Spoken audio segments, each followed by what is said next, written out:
Please do subscribe to Prajabheri News Channel.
Doctor Vishal గారు విశాల్ శ్రీనివాసరావు గారు mayor గారు మధ్యలో వస్తామని చెప్పారు. కాబట్టి డాక్టర్ గారు రాగానే మనం 2 నిమిషాల్లో కార్యక్రమం ప్రారంభించాలి. ఒక అరగంట సేపు సీతా కళ్యాణం హరికథాన్ని విచ్చేసినటువంటి గురువృద్ధులు ధర్మధరాలు చిన్నగా మా అడిసిపెట్టి మాధవరావు గారు, అలాగే ఈ కార్యక్రమానికి జీతాభావం ఇచ్చి సహకరిస్తున్నటువంటి మళ్ళీ ఇటీవల నియామకండి మంచి సరాపు నరసింహాచార్యులు గారు, అలాగే అనేక రాష్ట్రాల్లో అనేక సభల్లో దాని యొక్క వాణి గలాన్ని వినిపించి నిజామాబాద్ జిల్లాలో కిరీటంగా మా చంద్రశేఖర్ గారు, మరి వారికి ఇలాగే వచ్చినటువంటి ఏ కార్యక్రమానికి చక్కగా ఆహ్వానించిన దంపతులు ఇద్దరు కూడా వచ్చి కార్యక్రమం చేయడానికి మా ధైర్య దంపతులు గారు, అలాగే ఆ ఆదిపట్ల హరికథ కళావేదిక సభ్యులు క్రియాశీలమైనటువంటి మా బావగారు వెంకటేశ్వర గారి దంపతులు, అట్లాగే ఇక్కడ ఉన్న వాళ్ళంతా భూమయ్య గారి దంపతులు, అట్లాగే అలంకార మరి వారి ప్రముఖ వ్యాపారవేత్త, ఎవరు కూడా ఇందులో ఏ సమయానికి కూడా అనవసరంగా వృధా చేసేటువంటి వాళ్ళు లేరు.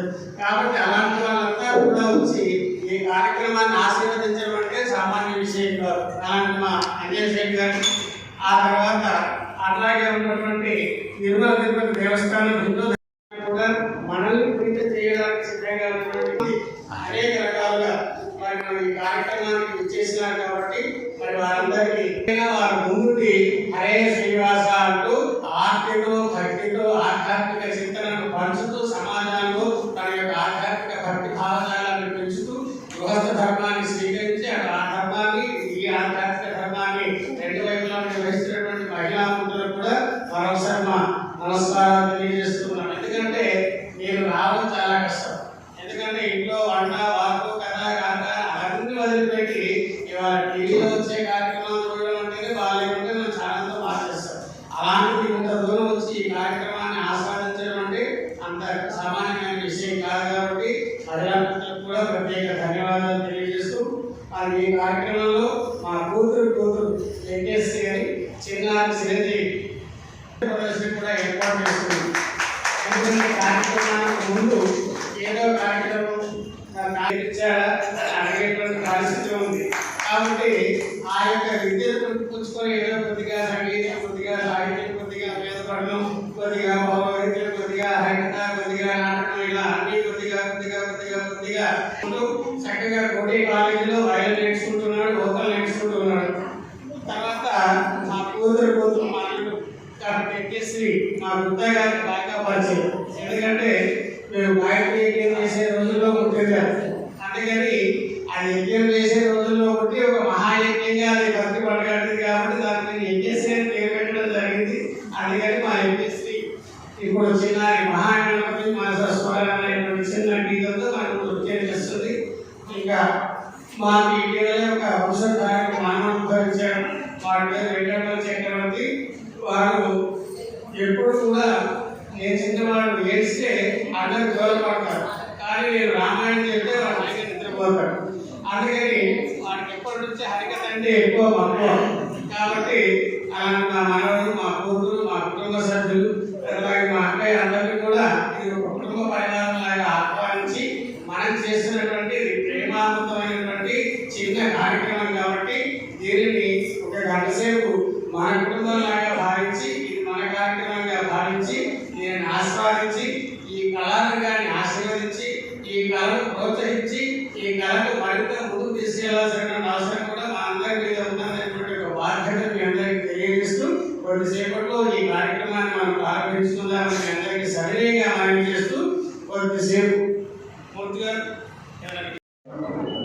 శ్రీ వెంకటాచలాధీశం శ్రీయాక్షాసిన వక్షస శుద్ధచేతన మందారం శ్రీనివాస భారతి.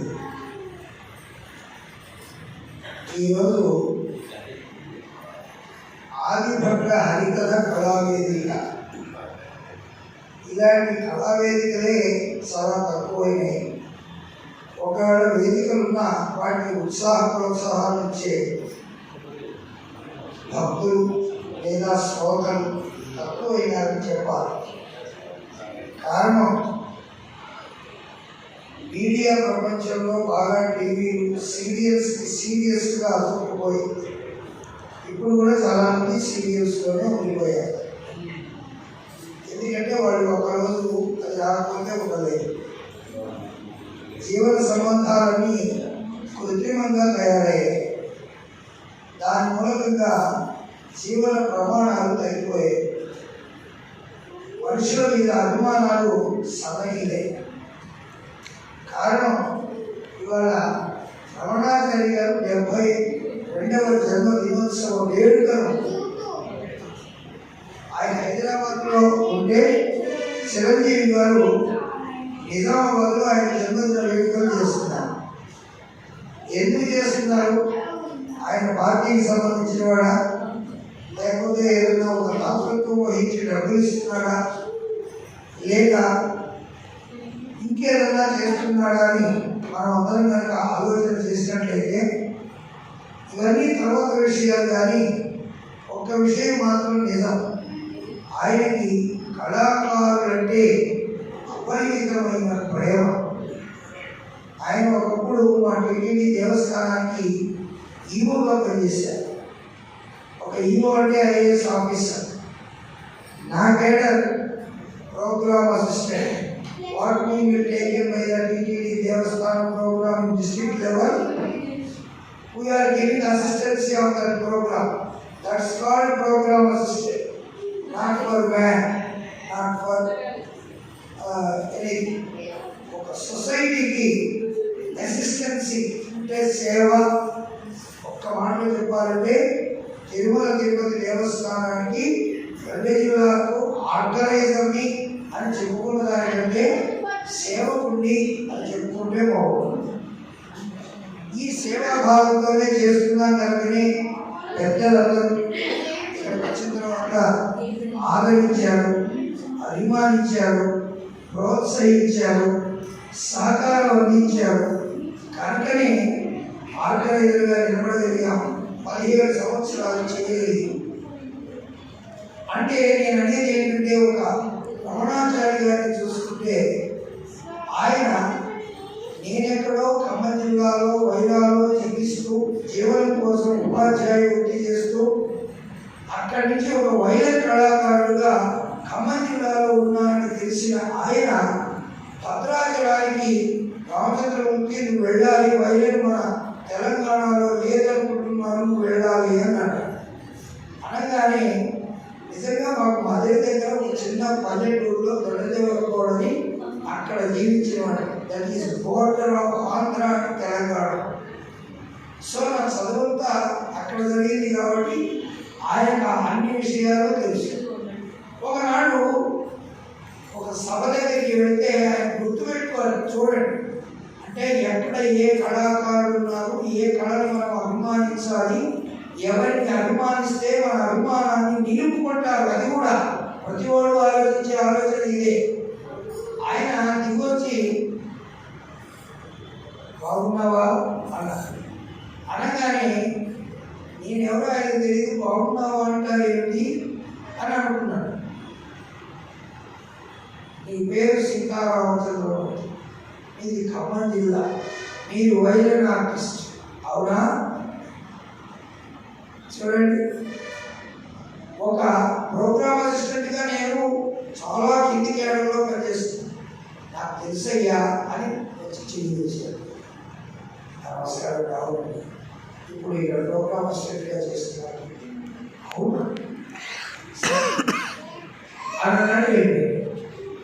అంత అంత మనిషి అలా పలకరించాడంటే కళ మీద ఉన్న గౌరవం అనే తప్ప మన మీద గౌరవం అనుకుంటే నేను బురదలో పడ్డట్టు. అంతటి వాడు నన్ను పలకరించాడు అని గొప్ప వాళ్ళ రోజున ప్రతి వాడు అదే గొప్ప చెప్పుకుంటున్నాడు.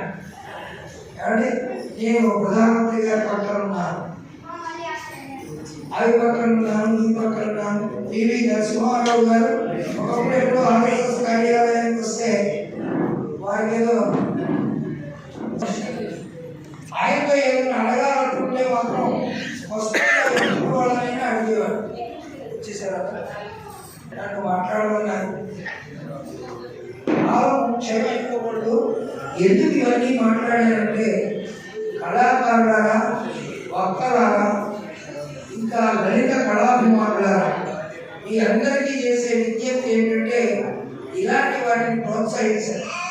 ఆయన నాకు ఫోన్ చేసి రమ్మని చెప్పకుండానే రాకపోతే రేపు భవిష్యత్తులో ఎప్పుడు ఈ ఒక మానవ జీవితం దుర్బుధప్రాయం, ఎవడైనా ఇంట్లో రానిపోతే తర్వాత సంస్మరణ సభ పెట్టడానికి కూడా ఒక్క కళాకారుడు మిగలరని ఇందాక మా చంద్రరావు గారు అంటుంటే నిజం అన్నమాట. కాబట్టి కళాకారులు, కళాభిమానులు, కళా పోషకులు అందరూ కూడా ఇలాంటి వేదికల్ని ప్రోత్సాహించి వారికి తగు సమయాన్ని కేటాయించాలని సవినయంగా ఒక ధర్మ ప్రచారకుడుగా మీ అందరికీ మనవి చేస్తూ కార్యక్రమానికి సభాధ్యక్షత వహించాల్సిందిగా మనకు అందరికీ చేరవలసినటువంటి డాక్టర్ విశాల్ గారు, వారి యొక్క హృదయం విశాలమైంది. అటు మానసికమైనటువంటి ఎంతో మంది పేషెంట్లకి చికిత్స చేస్తూ అటు సామాజిక, ఇటు సాహిత్య, అటు సాంస్కృతిక సేవా రంగాల్లో అందజేసినటువంటి శ్రీ డాక్టర్ విశాల్ గారి అనేక గ్రామాలు దత్తత తీసుకొని అక్కడ మరుగుదొడ్లు, ఉచిత విద్య, రోడ్లు, విద్య, వైద్యం అనేక రకాలుగా తన యొక్క సేవా కార్యక్రమాలు అందిస్తున్నటువంటి డాక్టర్ మరి అనేక సేవా కార్యక్రమాలు చేస్తున్నప్పటికీ ఇటు సాంస్కృతిక పరమైనటువంటి వైపు కూడా రావడం అనేది మా అదృష్టంగా భావిస్తూ మరి ఈ సాంస్కృతిక కార్యక్రమాలు కూడా తన చేయులు అందిస్తున్నటువంటి డాక్టర్ విశాల్ గారిని సాధారణంగా వ్యక్తిని ఆహ్వానిస్తున్నాం. మీ అందరికీ చెప్పడం తక్కువ వారం ముందే మనం అనుకున్నాం. డాక్టర్ మూడా నాగభూషణ్ గుప్తా గారు ఆధ్యాత్మిక, సామాజిక, సాహిత్య, సాంఘిక అనేక కార్యక్రమాలకు చేయూతనిచ్చి మరియు తన యొక్క హోటళ్ళు కూడా అనేక సాంస్కృతిక కార్యక్రమాలకు వినియోగిస్తూ అటు భాషల్లో వ్యాసపత్రిక అధికా పరమేశ్వరి చారిత్రక ట్రస్ట్ నిర్మించి అనేక వేల మందికి నిరంతరం నిత్యాన్నదానం చేస్తున్నటువంటి నిత్యాన్నదానశైలి అభినవ భోజరాయులు, తర్వాత అభినవ కృష్ణరాయులు, తద్వారా ఇలా అనేక బిరుదులు. నిజామాబాద్ జిల్లాలో ఎవరికైనా బిరుదులు ఎక్కువ ఉన్నాయా? అసలు జిల్లా అంటే ఎలా ఉంటుంది అంటే డాక్టర్ మూడా నాగభూషణ్ గుప్తా గారి గృహంలోకి వెళ్తే అన్నీ కూడా వారి ఇచ్చినటువంటి సేవా పథకాలపై మనకు కావాల్సినంత విద్వత్తు కానీ ఆ బిరుదులు కానీ వారి యొక్క సేవా యొక్క దృక్పథం కానీ మనకు తెలుస్తుంది. కాబట్టి జగన్ జరిగినటువంటి బ్రాహ్మణికి లందజేయాలని హిందూ యజ్ఞ సమితి వ్యవస్థాపక అధ్యక్షుడే అనేక యజ్ఞాలుగా నుంచి ఆధ్యాత్మిక సంపదను పెంచి పోషించిన మా డాక్టర్ మూడా నాగభూషణ్ గుప్తా గారికి నమస్కారాలు తెలియజేస్తూ వారి యజ్ఞ ఆహ్వానించాల్సిందిగా కోరుతున్నాం. అలాగే వారి ధర్మ ప్రచార పరిషత్ టీటీడీ ఆరంభించిన తర్వాత మా మూర్తి గారికి, గుప్తా గారికి వారికి చేతుడు బాధలుగా ఉంది. అంతటి వయస్సు అంటే దాదాపు 84, కానీ మా అందరికంటే చాలా చిన్నవారు. అందరికంటే ముందే ఉండి 5 సంవత్సరాలతో ముందుకు వచ్చేసి మరి సభా కార్యక్రమాలని, ఆధ్యాత్మిక కార్యక్రమాలని అనేక గోపూజలాంటి కార్యక్రమాలన్నింటినీ చేయిస్తూ మరి మా వెంట ఉండి కార్యక్రమాన్ని ప్రోత్సహిస్తూ అట్లాగే ఆయనలో తెలియనటువంటి ఇతర ఇటీవలే ఒక దేవాలయానికి రామలక్ష్మణుడు అక్కడ బాలరాముడు ప్రతిష్ట అవుతుంది. అభివృద్ధి అంటే మా దేవాలయానికి రాముడు, కృష్ణుడు, సీత, ఆంజనేయ స్వామి, లక్ష్మణమూర్తి కావాలి ఉత్సవ విగ్రహాలంటే వెంటనే ఒక 80,000 రూపాయలు ఇచ్చి తీసుకురండి అని ఇచ్చినటువంటి కలిగినటువంటి మా నాగరావు గారు అలాగే అటు దేవాలయాలకి కాకుండా సాంస్కృతిక సేవా కార్యక్రమాలు ఇస్తున్నటువంటి వాటిని కూడా ఇచ్చేసి వేదిక అలంకరించవలసిందిగా కోరుకున్నాం. పూర్వాధ్యక్షులు వారు నాకు గురువు. ఎందుకంటే అనేక కార్యక్రమాలు కానీ ఈ సభలో మాట్లాడే విధి విధానాలు కానీ ఆర్గనైజేషన్ పట్ల కావాల్సినటువంటి సరళంగా ఎలా సమర్పించుకోవాలో మరి వారు అనేక మెలకువలు చెప్పి మరి నిలబెట్టినటువంటి వ్యక్తులు వారి అగ్రగణ్యులు. కాబట్టి అదే వారసత్వాన్ని పొడిపుచ్చుకొని వారి పుత్రుడైనటువంటి నరసింహాచార్యులు కూడా అదే ఆధ్యాత్మిక చింతనలో ఇంగ్లీష్ లెక్చరర్ గా వారు రిటైర్ అయినప్పటికీ మరి ఆధ్యాత్మిక భావనాలు నరసింహాచార్య గారిని కూడా రేపు రావాల్సిందిగా కోరుతున్నాం. దేవస్థానాలు హిందూ ధర్మ ప్రచార పరిషత్తులు ఇప్పటిదాకా మన మధ్య మాట్లాడినటువంటి వేదాంతం సీతారామచంద్రమూర్తి గారు చెప్పాలంటూ 6 రోజుల సప్తాహం కావాలి అంత చెప్పారు. కానీ సకాలంగా కోరుతున్నాం. చుక్కల్లో రాజచంద్రుడు ఒక్కడు లేక అన్న చంద్రంగా ఏ సభా కార్యక్రమాన్ని నిర్వహించాలన్నా రాష్ట్రాలు ఖండాంతరాల జాతికి మన హిందూ యొక్క జిల్లా శిఖరాయమాన్ని వెలువడాలన్నా ఏ కవికి ఏ సభా కార్యక్రమంలో అడిగినా ఎక్కడికి వెళ్ళినా నిజామాబాద్ అనగానే గుర్తొచ్చే వ్యక్తి మా ఇంటి చంద్రరావు గారు.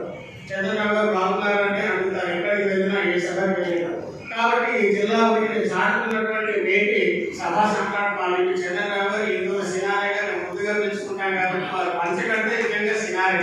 ఎందుకంటే కట్టు పొట్టు స్ట్రక్చర్ ఈ మధ్య కొంచెం పొట్ట కూడా సాలాగే వచ్చింది కాబట్టి వారిని ఆప్యాయంగా వచ్చిందిగా కోరుకుంటాం.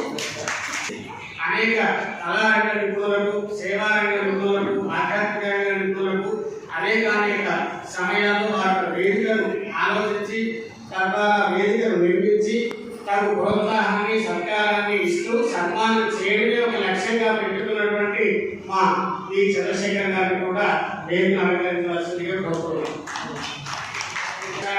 అనేక సామాజిక, సాహిత్య, సాంస్కృతిక సేవా కార్యక్రమాలు అందిస్తున్నటువంటి యువ కిషోర్ మా విశ్వనాథ లక్ష్మణాచార్య గారు వారు చేసి ఉన్నారు. కాబట్టి వారి ఉత్సాహం అంతా ఇంకా ఏ కార్యక్రమానికైనా ముందుండి సభా కార్యక్రమాలు కావచ్చు, సంగీత కార్యక్రమాలు కావచ్చు, సాహిత్య కార్యక్రమాలు కావచ్చు, సామాజిక కార్యక్రమాలు కావచ్చు, దేవాలయ కార్యక్రమాలు కావచ్చు, ఏ కార్యక్రమానికి పిలిచినా కాదు లేదు అనకుండా ముందుండి సహకరించేటువంటి యువరత్నం మా లక్ష్మణాచార్య గారు కూడా వేదికగా కోరుతున్నాం.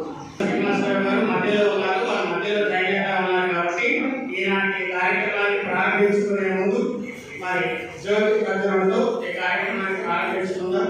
జ్యోతి లక్ష్మీ స్మరామి యత్ర యోగీశ్వర కృష్ణ యత్ర భాగవతః తత్ర శ్రీ భూతి ధ్రువాణి ధర్మదుత్తమ స్మృత సకల కళ్యాణం భాగ్యం యత్రజాయతే నిత్యం ప్రజామి శరణం హరిం సర్వదా సర్వకార్యేషు నాస్తి దేశాం మంగళం ఏషాం హృది భగవన్ మంగళాయతనం హరి లాభస్తేషాం జయస్తేషాం ఉతస్తేషాం పరాభవః ఏషాం దేవరస్యామో హృదయస్తవజ్రాంతనః ఆపదాం భక్తారం అత్తారం సర్వసంపదాం లోకాభిరామం శ్రీరామం భూయా భూయా నమామ్యహం.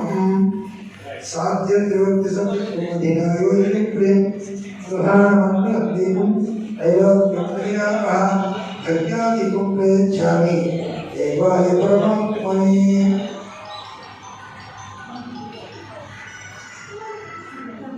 श्रीवद्धश्रीमायुष्माकाद्यमयधाभयधान्यं धनम्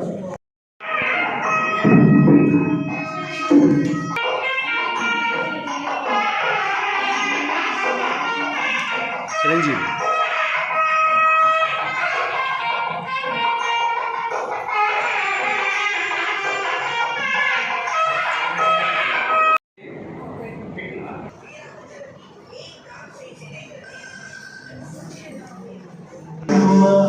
महागणपति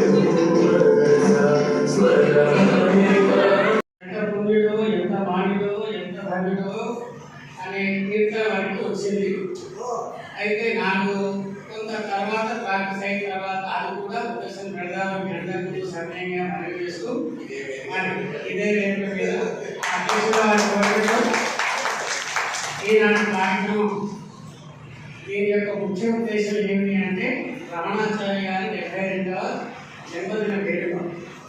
ఆయన వేదికకు ఈ సభకి ఏపీ లింగం మీరు అనుకుంటే కళారంగం అంతా ఉదయమైనటువంటి రోజుల్లో కూడా రమణాచార్య గారు ఆంధ్ర రాష్ట్రం తెలంగాణ రాష్ట్రంలో ఉన్న అన్ని రకాల కళాకారుల సమావేశం వచ్చి కళారంగం ఉదయమైతే మన సంస్కృతి నిలబడదు కాబట్టి సంస్కృతి పరంగా ప్రతి కళాకారుడికి ఎంతో అంతో చరిత్రించి తమ ప్రదర్శనలు సమాజానికి అందించాల్సిన అవసరం ఉంది కాబట్టి నాకు సహకారాన్ని కూడా ప్రభుత్వం నుంచి అందిస్తాం కాబట్టి ఈ కార్యక్రమాలు చేయాలి అని వారు కళారంగానికే విడిచిపెట్టినటువంటి మహోదయం. ఎందుకంటే ఒకప్పుడు ప్రభుత్వం కూడా ఆదుకోలేని పరిస్థితిలో తన జీవితము తన యొక్క వచ్చే రాబడి తన యొక్క ఉన్నటువంటి యొక్క ఆదాయం నుంచి కళాకారులందరికీ కూడా వివరణ కావచ్చు. చిన్న కళాకారుల నుంచి పెద్ద కళాకారుల వరకు ఏ కళాకారుడైనా కూడా తన కళను వృత్యం కాకుండా పరిరక్షించుకోవాలి, కళా సంస్కృతి వెలిగియాలి మన రాష్ట్రాల్లో అనేటువంటి భావంతో ఏర్పాటు చేసి జన్మదినం తనైనా చేయమని చెప్పకపోయినా కళాకారులందరూ ఉత్సాహంతో తన మీద ఉన్నటువంటి అభిమానంతో ప్రేమతో చేస్తున్నటువంటి అన్ని జిల్లాల్లో నడుస్తూ హైదరాబాద్ భాగ్యనగరంలో కూడా 1వ తారీఖు నాడు ప్రారంభమై 7వ తారీఖు నాడు ముగుస్తుంది. నేను కూడా రేపటి నుంచి అక్కడికి వెళ్ళాలి 7 రోజులు. కాబట్టి ఈ జిల్లాలో ఈ రోజు ఏర్పాటు చేద్దామనేటువంటి ఆలోచనతో ప్రతి సంవత్సరం లాగే ఈ సంవత్సరం కూడా ఇక్కడ ఈ కార్యక్రమం ఏర్పాటు చేయడం జరిగింది. మరి అలాంటి మహా ఉన్నతమైనటువంటి వ్యక్తి జన్మదినానికి ఎవరెవరు పిలవాలి అంటే అలాంటి కోవకు చెందిన వారే ఇక్కడ ఉన్నారు.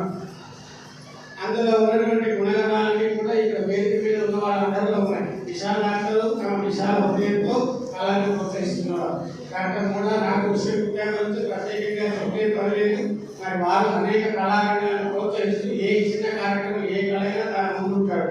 అలాగే మా మాధవరావు గారు కూడా, అలాగే మా మూర్తి గారు అందులోనే ఉన్నారు. తిరుమల తిరుపతి దేవస్థానం డబ్బులు స్వామివారి అయినా సహకారం ఇక్కడ నుంచే కాబట్టి మరి అర్చకులు లేకపోతే తీర్థ ప్రసాదం రాదు కాబట్టి భగవంతుడు ఇచ్చేవాడు ఉన్నప్పటికీ ఆయన తీర్థ ప్రసాదాలు ఇచ్చేటువంటి పోస్టులు అంటే ఆర్గనైజర్ యొక్క స్థానంలో ఉన్నాడు కాబట్టి ఆ ఒక ఆర్గనైజర్ గానే కాకుండా తనకు వచ్చిన విద్వాంసులు కూడా కళారంగానికి సహకారం అందిస్తున్నటువంటి మాన్య మహోదయం. అలాగే మా నరసింహాచార్య గారు కూడా, ఆ తర్వాత మా చంద్రరావు గారు, వారి గురించి చెప్పాల్సిన పని లేదు, జగదగిన వారు. అలాగే మా విశ్వరాజు లక్ష్మణాచార్య గారు. కాబట్టి వీళ్ళందరూ ఆగోకు చెందినటువంటి ఉత్తములే మనం సభావేదికలో పిలుచుకొని వారి యొక్క అభిప్రాయంతో పాటు ఈ కళారంగాన్ని పొడిపుచ్చుకొని కళారంగానికి ఉదయ కాకుండా కళాకారుని పరిరక్షించాలి, కాస్త కళను ఆస్వాదించాలి.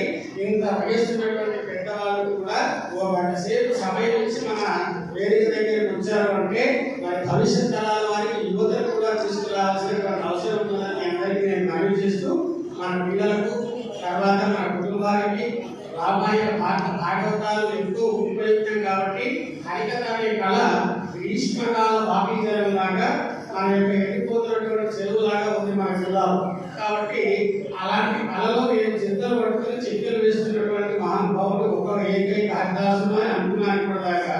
రేపటి నుంచి మా మూర్తి గారు కూడా చిక్కలు పెట్టి హరికథ ప్రారంభిస్తారని నాకు ఒక జోడి దొరికింది కాబట్టి ఎక్కడికి వెళ్ళినా నా జిల్లాగా చెప్పుకోవచ్చు, సగం కాదు సగం లేదు. కాబట్టి ఇలాంటి యొక్క మహానుభులందరూ ఇలా వేదిక పిలిచి వారి జన్మదినాన్ని విషయం సత్కారం చేసి మా హరికథలు కూడా 1 గంట సేపు మీ అందరికి ఇలా ఉంటుంది అని చెప్పడానికి కోసం చేసేటువంటి ప్రయత్నంలో భాగంగా ఈనాటి ఈ కార్యక్రమాన్ని ఏర్పాటు చేశాం. మరి ఈ కార్యక్రమానికి మా ఇంజనీర్ గంగాధర్ గారు సత్యమంతో సహా ఏ కార్యక్రమం ఎందుకు లేదని ఆయన కూడా అన్ని సభల్లో వచ్చి పాల్గొంటాడు, అందరికి సహకారం అందిస్తాడు. అలాగే మన ఏర్పాటు చంద్రశేఖర్ శర్మ గారు ఇట్లా అవ్వలేదు. మా సుదర్శన్ గారు పని మీ దగ్గరికి రావాలంటే పరికరాలు ఆరే కాబట్టి మా సుదర్శన్ గారికి ఇచ్చేసినటువంటి ఇంకా మా మిత్రులు సురేంద్ర గారికి, టీచర్ గారికి, సాఫ్ట్వేర్ వెంకటస్వామి గారికి,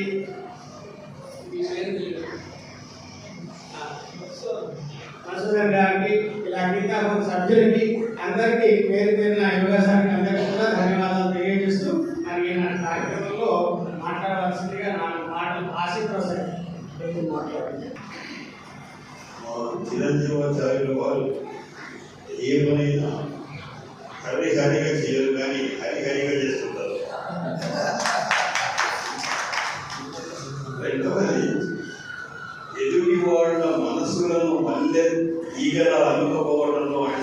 అధ్యక్షులుగా కూడా చిరంజీవి గారు వారి హరికథకు ముందు ఈ కార్యక్రమానికి శ్రీకారంగా చిరంజీవి ముఖ్య కార్యక్రమాన్ని కూడా అందించారు. కూలి కడుపున ఊరి పుట్టుతూ ఉందని మీకు ఇదే ఉదాహరణ. అటు తాతగారి వ్యాఖ్యానం మనవల వారి నాట్య కార్యక్రమం చూసి ఆనందించాము. హరికథలకు అద్భుతమైనటువంటి తరుణం వచ్చిందని నేను భావిస్తున్నాను. గత సంవత్సరం కూడా పద్మశ్రీ హరికథకే వచ్చింది. ఈ సంవత్సరం కూడా హరికథపై పద్మశ్రీ వచ్చింది.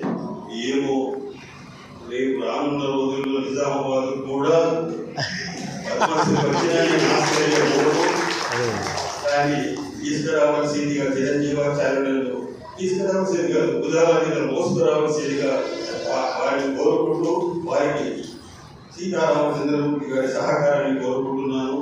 ఎందుకంటే హరికథ అనే నిజానికి మూలకు చేరినటువంటి కళ, ఆ కళను మళ్ళీ మూలతత్వంగా ఆవిష్కరించినటువంటి వ్యక్తి మన చిరంజీవాచార్యులు. నిజానికి ఈ హరికథ కార్యక్రమాన్ని ఈ కళను ఉద్ధరించినప్పుడు మేము అన్నాము, ఇది ఏం అడుగు నిలుతుందా, ఏమవుతుంది, ఎందుకు దీన్ని చేపట్టినవని. ఇప్పుడు అనిపిస్తూ ఉంది కదంటే చిరంజీవాచార్య గారి పేరులో ఉన్నట్టు వారు ఏ కార్యక్రమాన్ని పట్టుకున్నా ముట్టుకున్నా అది చిరంజీవి అన్నట్టుగా.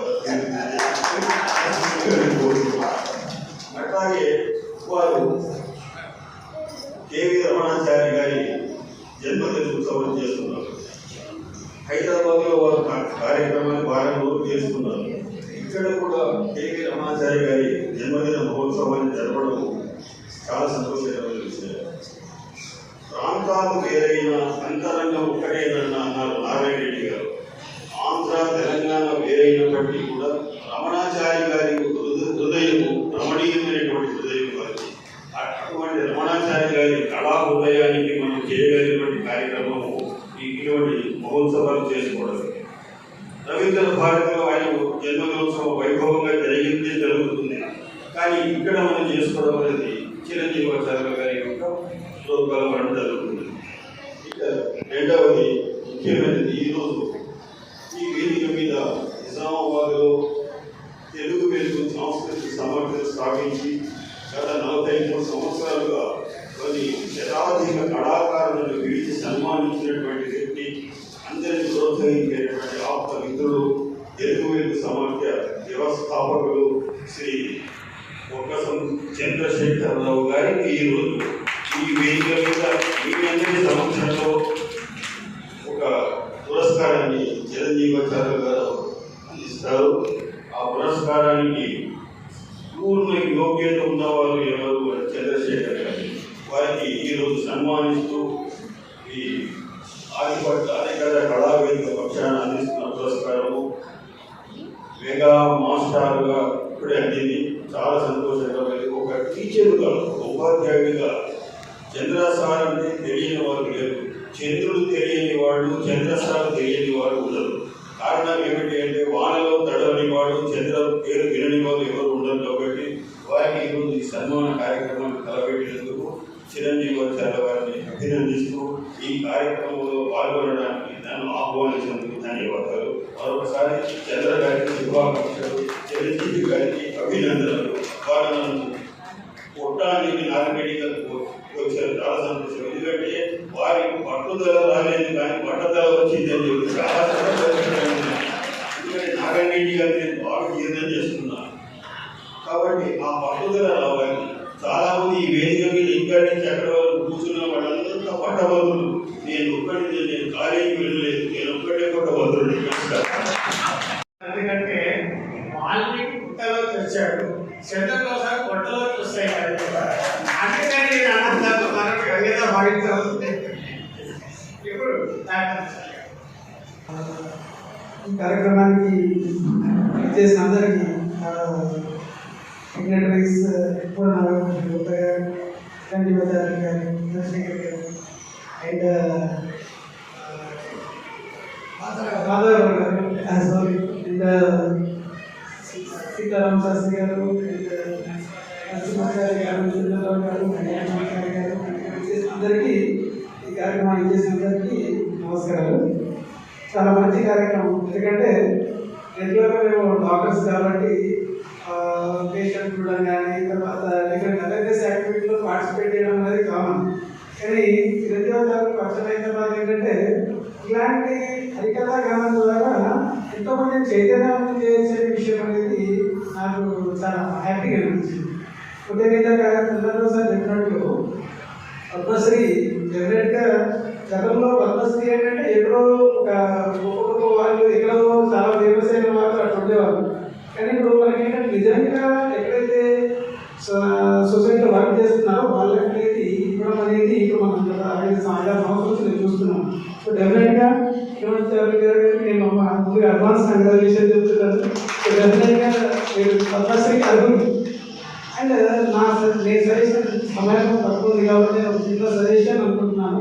ఎందుకంటే మేము యాజ్ ఎ డాక్టర్గా నేను బేసికల్ సైకియాట్రిస్ట్ మానసిక మేము ఏం చేస్తామంటే ఇలాంటి కొంచెం మత్తు పదార్థాలు ఈ మధ్యకాలంలో మీరు చూస్తున్నారు యువతలో ఈ ఆల్కహాల్ గంజాయి కొకైన్ ఇలాంటి ప్రమాదకరమైన కేసెస్ అనేది రోజు చూస్తున్నాం. ఒకప్పుడు నేను 2011లో నిజామాబాద్ వచ్చాను. అప్పుడు సంవత్సరానికి 4-5 కేసెస్ గంజాయి కేసెస్ చూసేవారు. కానీ ఇప్పుడు రోజు 10 నుంచి 15 మంది పిల్లలు తల్లిదండ్రులు తీసుకొని వస్తున్నారు. ఈ సెల్ ఫోన్ గేమ్స్ ఆడము, పబ్జీ గేమ్స్ ఆడము, ఫోన్ ఇవ్వకపోతే సూసైడ్ చేసుకోవడం, తర్వాత గంజాయి బానిస కావడం, చాలా విచిత్ర వర్గంతో వస్తున్నారు. తర్వాత ఇలాంటి వాళ్ళకి ఏంటంటే మేము అవేర్నెస్ కల్పిస్తున్నాం. మా యొక్క విజ్ఞప్తి అనుకోవచ్చు, లేకపోతే మా యొక్క రిక్వెస్ట్ అనుకోవచ్చు. మీరు హరికథా గానం ద్వారా ఈ మెసేజ్ ప్రజల్లోకి చేరవేయగలుగుతుంది. అంటే ఇది ఒకటి కాలక్షేపాన్ని కాకుండా ఈ హరికథా గానం ద్వారా మీ కళలు ఇప్పుడు ఉన్నాక చంద్రబాబు సార్ చెప్పినట్టు, ఇప్పుడు సీతారామ శాస్త్రి గారు చెప్పినట్టు, చిరంజీవి గారు చెప్పినట్టు చాలా ఇంత మంచి సబ్జెక్ట్. అంటే ఇలాంటి పదాలు మాట్లాడాలంటే ఎన్నో పుస్తకాలు చదివి ఎంతో నాలెడ్జ్ గెయిన్ చేసిన తర్వాతనే అంత నాలెడ్జ్ అనేది బయటకు వస్తుంది. సో కాబట్టి నేను చెప్పేదానికంటే కళాకారులు చెప్తే చాలా బాగా వింటారు. సో మీకు అవకాశం ఉంటే గ్రామాల్లో ఎస్పెషల్లీ మేము దానికి స్పాన్సర్ చేయడానికి నేను రెడీ ఉన్నాను. తర్వాత మీరు ఒకవేళ వస్తే మీ టీం అంతా వస్తే అట్లీస్ట్ యువతకు ముఖ్యంగా గ్రామాల్లో కానీ స్కూళ్ళల్లో కానీ ఈ మానసిక ఒత్తిడి పైన కానీ ఇలాంటి మత్తు పదార్థాలు మానేయడానికి ఎలాంటి చికిత్సా విధానాలు అనేది ఈ హరికథా గానం ద్వారా కళాకారుల ద్వారా కవిత్వాల ద్వారా బయటకెళ్ళినట్లయితే వాళ్ళు పేరెంట్స్ కానీ పిల్లలు కానీ వెల్ని రిసీవ్ చేసుకుంటారని నా సజెషన్. కాబట్టి మీకు మీరందరూ ఇక్కడ ఉన్న వాళ్ళందరూ దయచేసి నేను అలాంటి కార్యక్రమానికి మీకు ఆర్థికంగా నేను సాయం చేస్తాను. మీరు మీ యొక్క నాలెడ్జ్ మాకు ఇవ్వవలసిందిగా నేను సౌకర్యంగా రిక్వెస్ట్ చేస్తున్నాను. యాక్చువల్గా ఈ కార్యక్రమానికి ఇన్వైట్ చేసినందుకు యాక్చువల్గా ఎప్పుడు కూడా ప్రతి కార్యక్రమంలో మీరు ఇన్వాల్వ్ చేస్తుంటారు. అంటే నాకు పిల్లగానే ఇన్వైట్ చేయగానే నాకు చాలా హ్యాపీ అనిపించింది. కాబట్టి ఇంతమంది పెద్దవాళ్ళ సమక్షంలో ఈ కార్యక్రమం హాజరైతే చాలా సంతోషంగా ఉంది. ఇక ముఖ్యంగా నాకు నాగకృష్ణ గుప్తా గారి గురించి మాట చెప్పాలి. ఎందుకంటే నేను ఒకసారి బెస్ట్గా పిలిచాను మెడికల్ కాలేజ్లో. పిలిస్తే ఆయన బయట చదవాలంటే సార్ బయట ఇచ్చారు. 300 అవార్డులు ఉన్నాయి. అందులో ఏ అవార్డు చదవాలనేది ఎందుకంటే అంటే ఒక సొసైటీలో ఒక జస్ట్ ఇలాంటి కార్యక్రమానికి అవేర్నెస్ క్రియేట్ చేయడం అనేది చాలా హ్యాపీ థింగ్. అండ్ మళ్ళీ వాళ్ళ పిల్లలతో మంచి ఒక ఎంటర్ప్రైనర్గా డెవలప్ చేయడం అనేది నిజంగా పేరెంట్స్ అంటే మీరు పిల్లలు పెంచడం కూడా నిజంగా చాలా అభినందనీయం. సో ఈ అవకాశం ఇచ్చినందుకు అందరికీ పేరు పేరున ధన్యవాదాలు ఇస్తున్నాను. Thank you.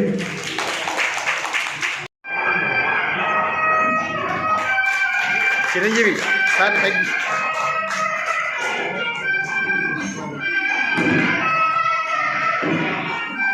Chiranjeevi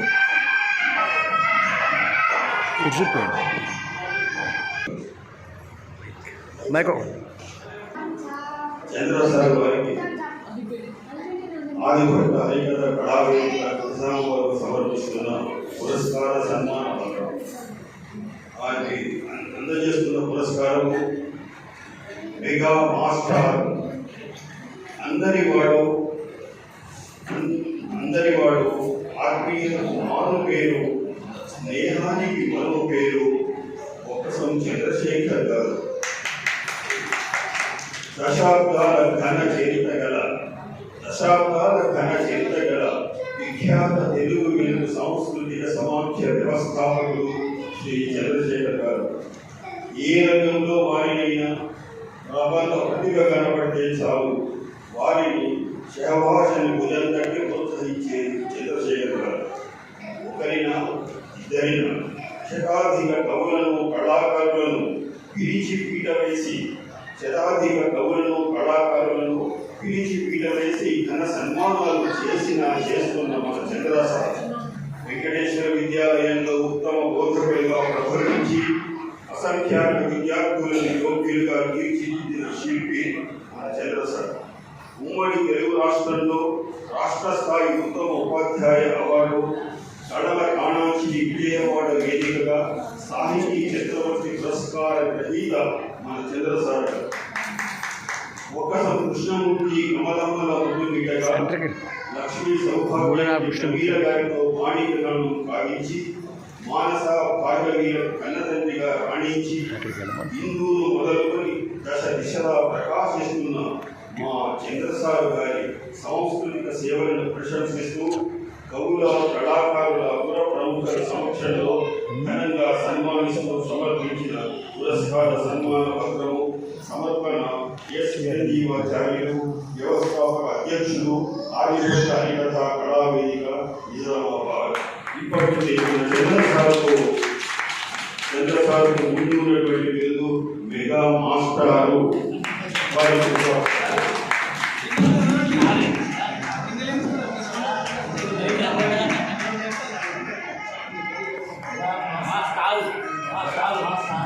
mega master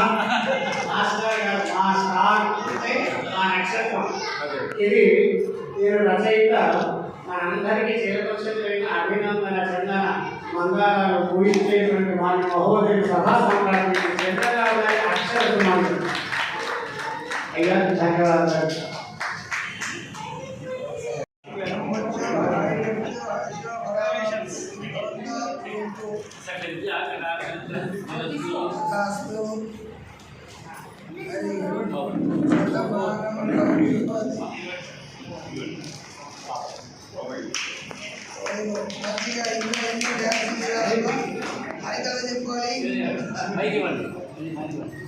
ఎంతో మంది కళాకారులను సన్మానించిన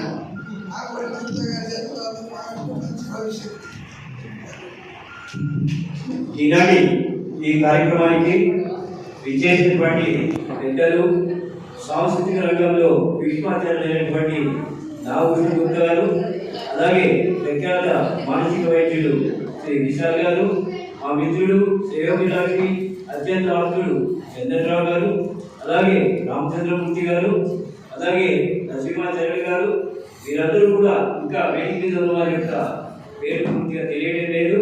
అయినప్పటికీ కూడా ఆదిభట్ల ఫౌండేషన్ ద్వారా ఈరోజు ఇంత మంచి కార్యక్రమాన్ని ఏర్పాటు చేసినటువంటి మా మిత్రుడు చిరంజీవాచార్యులు గారు, అలాగే ఈరోజు 72వ జన్మదినోత్సవాన్ని జరుపుకుంటున్నటువంటి శ్రీ రమణాచార్య గారికి శుభాకాంక్షలు తెలియజేస్తూ, ముఖ్యంగా కళాకారులకు కావాల్సింది చెప్పట్లు. ఆ చెప్పట్లతోనే ఉత్సాహం ముఖ్యంగా పెరుగుతాయి. గత 43 సంవత్సరాలుగా దాదాపు 4720 కార్యక్రమాలు నిర్వహించారు. అయినప్పటికీ కూడా ఎంతో మంది కళాకారులని, రచయితలని, ఉపాధ్యాయులని, విద్యార్థులను అనేక మందిని కార్యక్రమం ద్వారా సన్మానించడము, వారిలో ఉన్నటువంటి ప్రతిభను గుర్తించడం చేయడం జరిగింది. అందులో చిరంజీవాచార్యులు గారు కూడా ఆల్రెడీ సన్మానం చేయడం జరిగింది. తప్పకుండా హరికథ అనేటువంటి మొట్టమొదటి గుర్తింపు వచ్చేది చిరంజీవాచార్యులు నిజామాబాద్లో. కాబట్టి వారు ఈ సందర్భంగా ఇటువంటి కార్యక్రమాలు ఏర్పాటు చేసి నాలాంటి కళాకారులను సన్మానం చేయడం అనేటువంటిది చాలా సంతోషనీయం. అలాగే ఇటువంటి కార్యక్రమాలు ఇంకా వారు ఎన్నో చేయాలని చెప్పేసి, అలాగే అదే పద్ధతిలో కళాకారులను ప్రోత్సహించాలని, అందులో మన సహకారం ఎప్పుడు కూడా తెలుగు ద్వారా ఉంటుందని పేర్కొంటూ ఈనాటి కార్యక్రమానికి హాజరైనటువంటి వేదిక మీద పెద్దలందరికీ కూడా మరొకసారి నా కృతజ్ఞతలు తెలియజేసుకుంటూ, ఈ అవకాశం నాకు ఇచ్చి నాకు సన్మానం చేసి వారందరికీ కూడా నమస్కారాలు తెలియజేసుకుంటున్నాను. మామూలుగా పంపడం భావ్యం కాదు కాబట్టి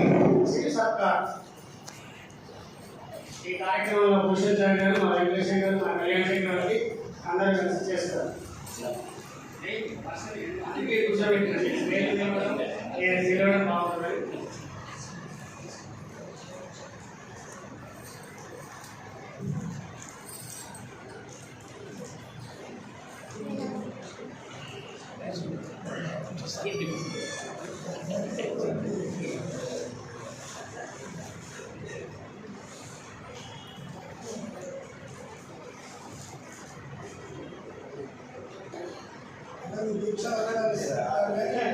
ఎందుకంటే అందరూ ఒకే దానికి సంబంధించిన వారు కాబట్టి ఒకే రంగు ఉండాలనేటువంటి ఆలోచన.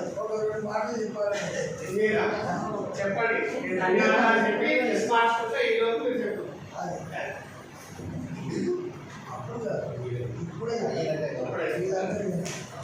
అయ్యా అందరికీ మీ అందరికీ మా యొక్క నమస్కారాలు మరి ధన్యవాదాలతో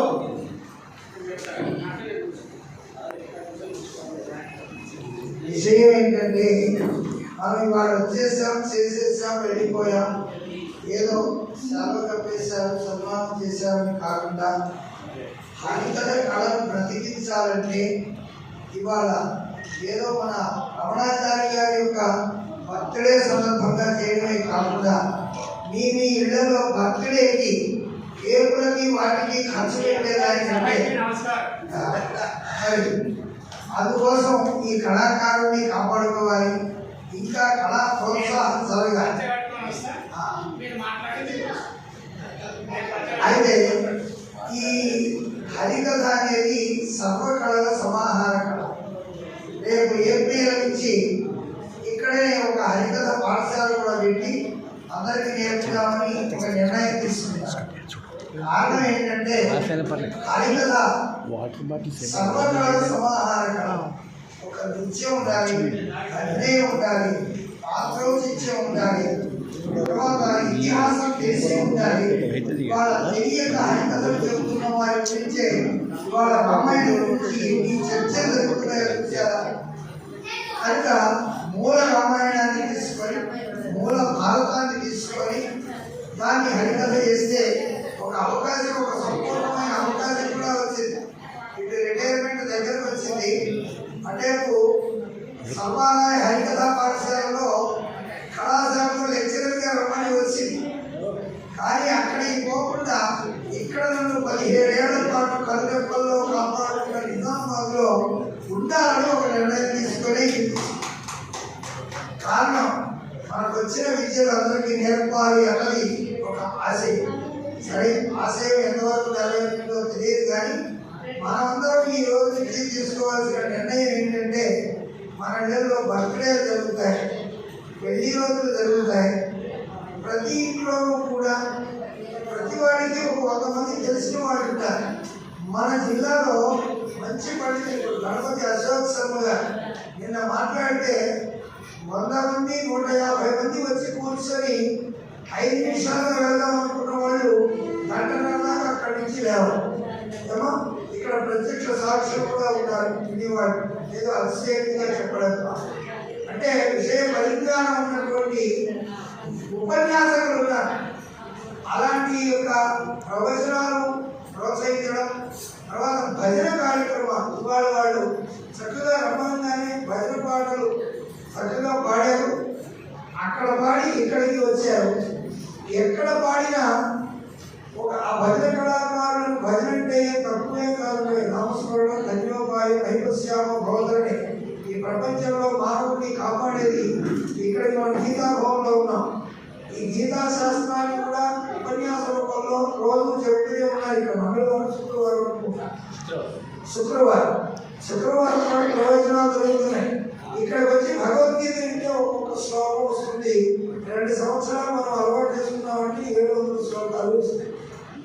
తర్వాత హరికథ మన ఇంట్లో ఖచ్చితంగా పెట్టించాలి. కొంతమంది హరిదాసులు తయారు చేయాలి. ఈ నృత్యాలు కూడా చాలా మందికి ఏమలవాటు ఉందంటే, నాకు ఒక నృత్యం చేయడం వచ్చిందంటే నేను ఎవరి మాట వినను, నాకు పాట పాడడం వచ్చింది అంటే ఇంకెవరి మాట వినను. ఈ స్వభావాన్ని వదులుకొని మనం వినడానికి కూడా ప్రయత్నం చేయాలి. ఇక్కడ పండితులు మనం అనుకుంటాం, నాకు అది తెలియదా, గణపతి అశోక్ శర్మ గారు చెప్పాలా, చంద్రశేఖర్ శర్మ గారు చెప్పాలా అనుకుంటాం. కానీ అది మనకు తెలియదన్నది మన మనస్సుకు తెలిసిన జ్ఞానం. కాబట్టి అలాంటి పండితుల్ని ఎంతో మంది ఉన్నారు, గాయకులు ఎంతో మంది ఉన్నారు. వాళ్ళందరినీ మనం వినియోగించుకోవాలి. చంద్రశేఖర్ సార్కి ఇప్పుడు ఎందుకు జరిగిందనుకున్నారు? ఇవి గుర్తించారు. ఇవి గుర్తించి కళాకారుడికి సన్మానం చేసి కళాకారుడిని కొట్టిన చప్పట్లు దుప్పట్లు అనుకున్నారు. అందువల్ల ఇలాంటి కార్యక్రమం జరిగింది. హరికథ కళా వేదిక ఉంది కాబట్టి ఈ వేదిక కింద అందరూ కూడా మరి అభినయం చేయడం, పాట పాడడం, నృత్యం చేయడం. కావాలంటే నేను ఒక హరికథ పెట్టి ఇక్కడ వినిపిస్తాను, మీరు అందరూ వస్తానండి. కాబట్టి హరికథలో నృత్యం ఎలా ఉంటుంది, ఏం చెప్తాడా, ఆయన చెప్పాడా, ఏం చెప్తాడు, 2 వాయిద్యాలు కావు. ఇక్కడ వాయిద్యం లేదు, నేను హరికథ చెప్పలేదు విన్నాడు. అంతేకాదు ఒక ఉద్యోగంలో ఉన్నాడు కాబట్టి ఏదే హరికథ చెప్పుకుంటున్నాడని ఒక దుష్ప్రచారం సాగుతుంది అని నోరు విప్పలేదు. కాబట్టి అందువల్ల ఒక హరికథ ఎలా చేయాలనేది అది చిరంజీవి గారి మీద ప్రయోగిస్తే ఇవాళ పద్మ అవార్డుని కూడా సెలక్షన్ చేసేసారు, అందరూ చూసారా. కాబట్టి తప్పనిసరిగా ఒక చొచ్చుకుపోయే గుణం చిరంజీవాచార్య గారు మాటల్లో అద్భుతంగా అవతల వాళ్ళని ఒప్పించగలిగినటువంటి మనిషి. అందుకే మా నాన్నగారు అనేవాళ్ళు, మాట్లాడేటప్పుడు నోరు జాగ్రత్త, ఖర్చు పెట్టేటప్పుడు పర్సు జాగ్రత్త. ఈ 2 జాగ్రత్తగా వస్తుంటే ఈ ప్రపంచం అంతా మనకి గుర్తిస్తుందన్నది మాత్రం నిజం. ఇలాంటి హరికథ కళకు ప్రాణం పోయాలంటే ఇవాళ మనమందరం ఏమంటే మీ పుట్టినరోజు పెడుతున్నామంటే వాము ఇది చాలా ఖర్చు అవుతుంది అనుకుంటాం. మీ స్నేహితులు ఉంటారు, డబ్బు వృధాగా ఖర్చు పెట్టి అనేక రకాలైన సినిమాలు పోతే 200 ఖర్చు,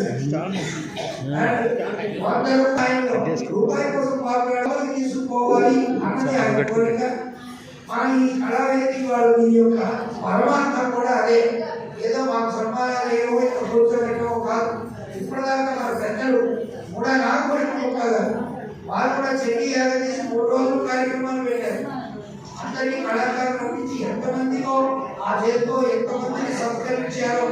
నిజంగా ఆయన 1 వాళ్ళు ఈ వేదికలంతా కూడా అదే చేసుకుంటూ వచ్చారు. కళాకారుని సన్మానించడం, గౌరవించడమే ఈ యొక్క జీవన పరమాత్మం. సర్వకళల సమాహారం గల హరికథ.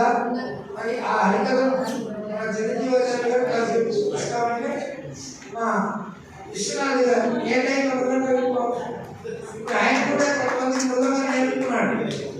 కింద కూర్చొని వినడం అనేది తక్కువగానో భావించకూడదు. ఎన్నోసార్లు నాగకృష్ణ గుప్తా గారు మరి కార్యక్రమాలు చేసినప్పుడు కూడా ఒక ఆర్గనైజర్గా కిందకు వెళ్ళి కూర్చొని వినేవాడిని కానీ సభా వేదిక మీద ఎక్కేవాడిని కాదు. కారణం ఏంటి అంటే అది వినవలసిందే.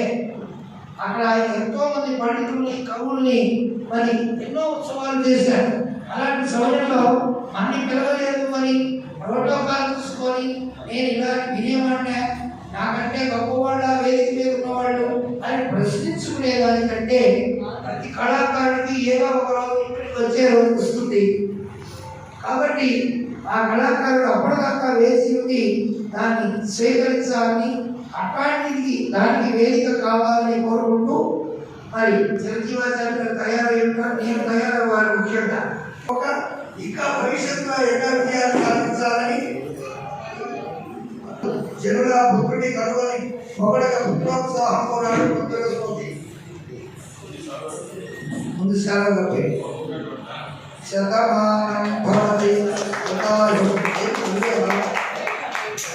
నన్ను ఇటు చూడండి సార్ అందరూ.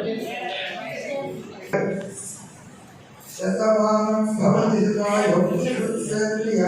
ఆయుష్ యాగం ఏడిది. అందరూ లైన్ గా ఒకసారి పూర్తి చేయండి. ఆయన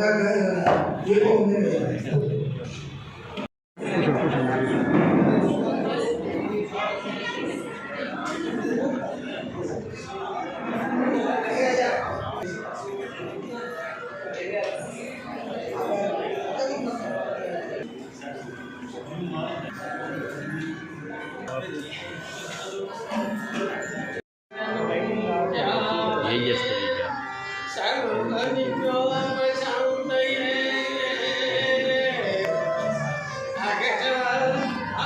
మేడం ముందుకు రండి ముందుకు రండి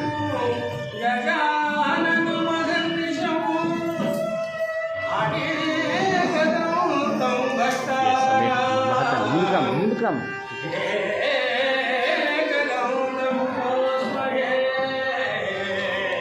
అలాగే వేసుకుంటాం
చూస్తున్నటువంటి మా మిత్రులు మా డెలిగేషన్ మరి ఏదైనా కూడా విత్తనానికి వివేకానికి విజ్ఞానానికి పుస్తకాలే ముఖ్య సాధనాలు అన్నట్టు ఏ చిన్న కార్యక్రమమైనా రేపు పత్రికలో వస్తేనే దాని విలువ అన్న శ్రద్ధముగా మరి మఠంశంలో మరి మా నరసయ్య గారికి మా గట్టి గంగారావు గారికి పాత్రికేయ మిత్రులకు P6 గారికి ప్రజాబ్ గారికి మరి మీడియా మిత్రులందరికీ ప్రింట్ మీడియా ఎలక్ట్రానిక్ మీడియా అందరికీ చేతులెత్తి నమస్కారం చేస్తున్నాను. బంధువులారా ఇది హరికథ. ఎంతసేపు మీరు ఆనందిస్తే అరగంట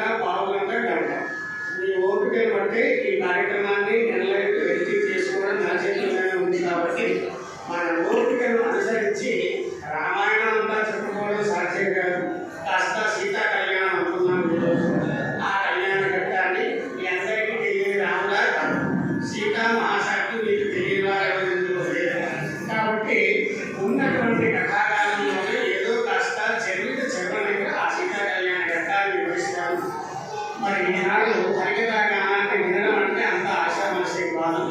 భక్తులందరూ ఎంతో పుణ్యం చేసేది ఈ కథాగానానికి ధైర్యంగా స్థైర్యంగా ముందుకు కూర్చుంటారు. కాబట్టి భక్తులారా మీరందరూ కూడా కాసేపు అవతరించి ఆదరించి కళను ప్రోత్సహించి నాలుగు వారిని ఆశీర్వదించి ఈ కళను పరిరక్షించాల్సిన అవసరం ఉందని మీ అందరికీ సవినయంగా మనవి చేస్తూ, ఇది మానవ జన్మ. ఈ వేదిక మీద రోజు భగవద్గీత ప్రచారం చేసుకుంటున్నాం. ఎందుకు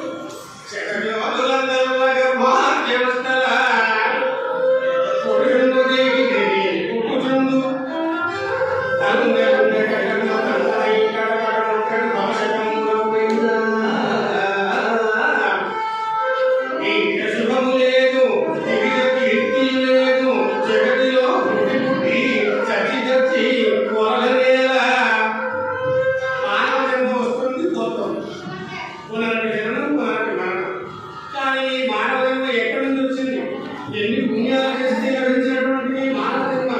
మరి మానవ జన్మను మానవ జన్మగా మార్చుకోవాల్సిన అవసరం ఉందా లేదా?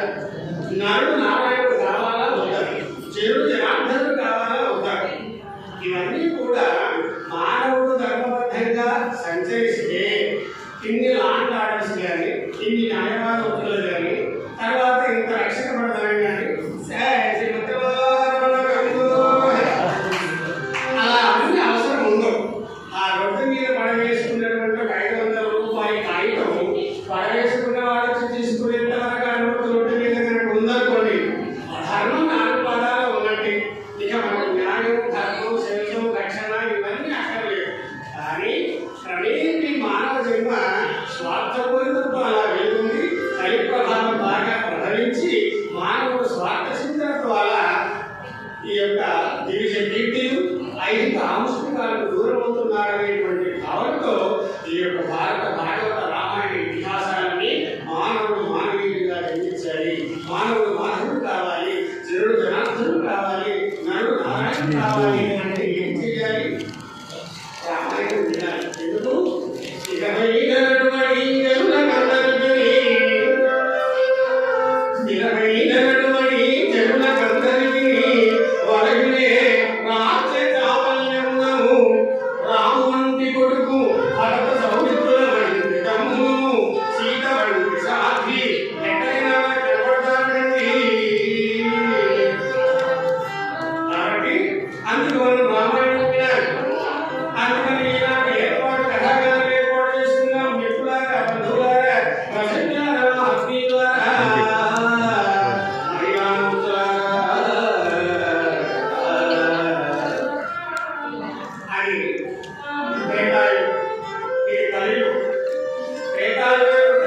ప్రయాణం చేస్తే దశరథ మహారాజు గారు కోసల రాజ్యాన్ని రాజధానిగా చేసుకుని అయోధ్యను పరిపాలిస్తూ ఉన్నాడు.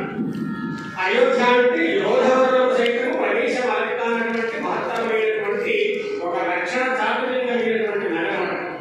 అలాంటి నగరాన్ని దశరథ చక్రవర్తి పరిపాలిస్తూ ఉన్నాడు. ధాన్యాగారముగా ధనాగారముగా మంత్రి సామంత దండనాయక పురోహితాలందరూ చెప్పు చేతుల్లో ఉండగా రాజ్య పరిపాలన సాగిస్తున్నాడు మహానుభావుడు.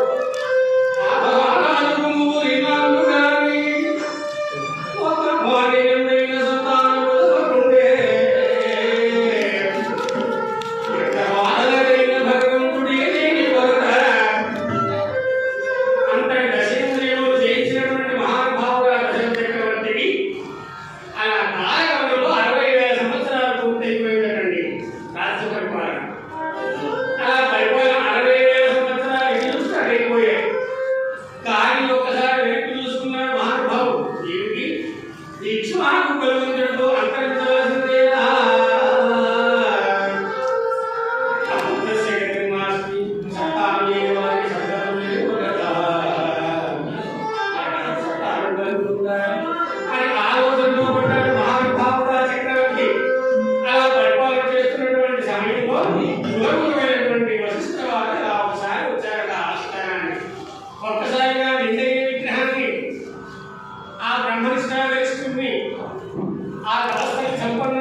అన్నాడు. గురుదేవా నీకు తెలియదు లేదు కదా మహానుభావ. వలదు వలనము చువిలదు మారికెప్పుడు బిడ్డలను సంగు విధియం దొరకదు.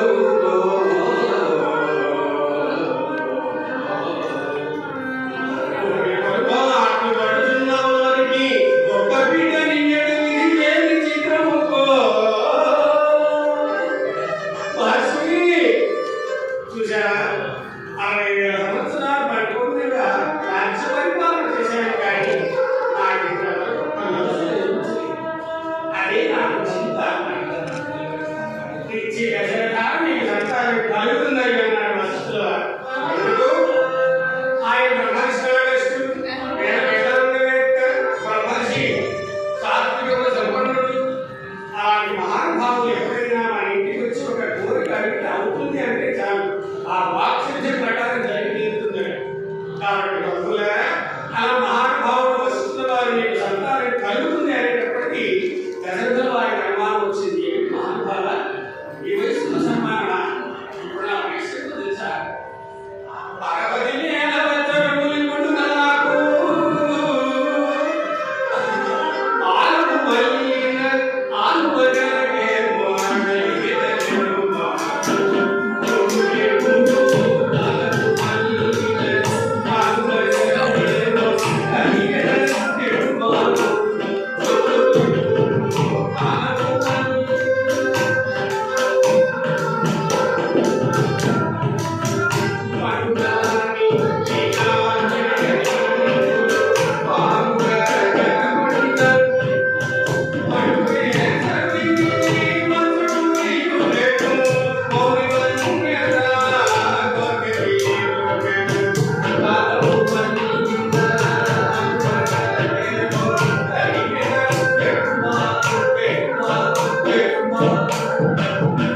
మహర్షి, ఇంత వయసులో నాకు సంతానం కలుగుతుందా? ఏదైనా క్రీడాక్షేత్రంలో ఒక నవయతల వయసులో ఉంటేనే కదా సంతానం కలుగుతుంది. ఎండమావుల నుండి ఎట్టుల చల్లటి మేరని తెలిసి తీర్చుదప్పి ఇంకేళ్ళ గీతన వాడి కొమ్ముల తోడ పులిగి కూల్చి చంపుటెట్లు మరగిట్టులట అది మామిడి వృక్షమై మలచుటెట్లు ఎండ మాపుటెట్లు ఎత్తికుటెట్లు ఏది ఏమైనా సహజము మాపుటెట్లు ఈ ముసలికి సంతానం పెట్టు.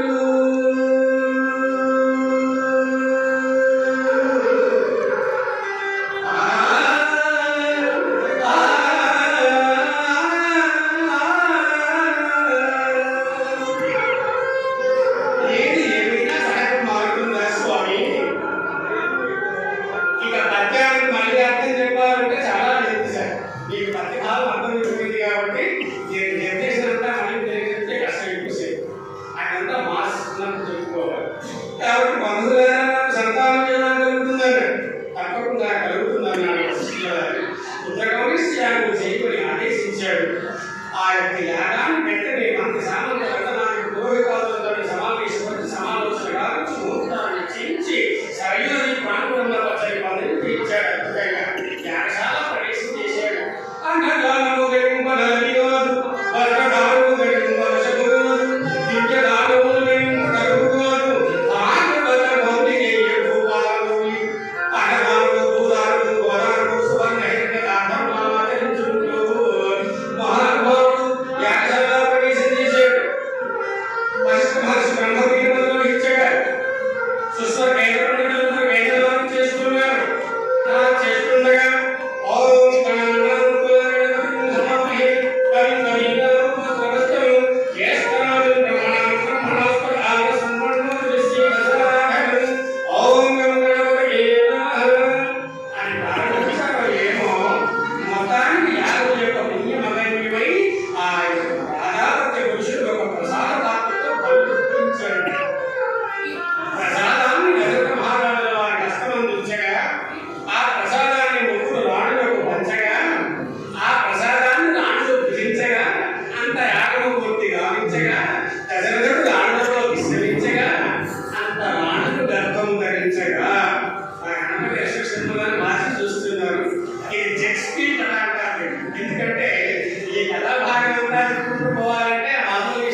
ఇది ఈనాటి కాలానికి తదనుగుణంగా జెట్ స్పీడ్ అన్నాడు మన అన్నాచారి.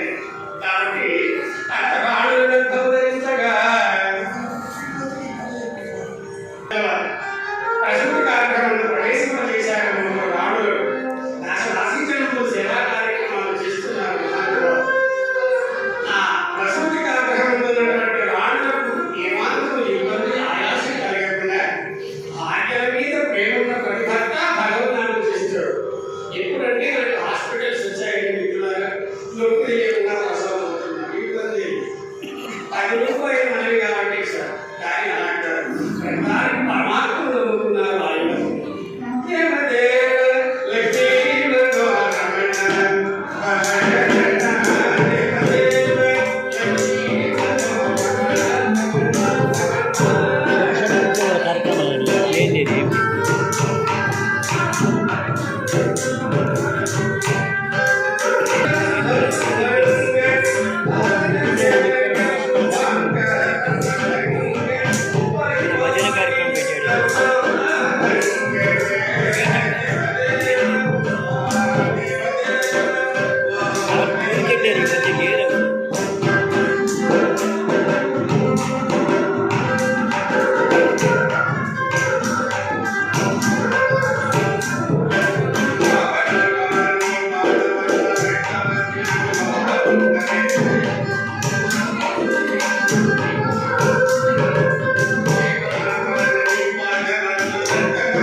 అవన్నీ ఏ రోజు అంటే పోతాయి, గట్టిగా షూ అంటే పోతాయి. కాబట్టి అందుకే భగవన్నామం గట్టిగా చేయాలి, సాధన మెల్లగా చేయాలి, జపం మనసులో చేసుకోవాలనుకుంది శాస్త్రం. కాబట్టి బిడ్డలారా ఇలాగైతే ఒక బిడ్డ అడిగాడు అదే ఊరు, ఈ వెళ్ళిపోయినటువంటి పక్షులన్నీ ఎక్కడికి పోతాయి కదా అన్నాడు.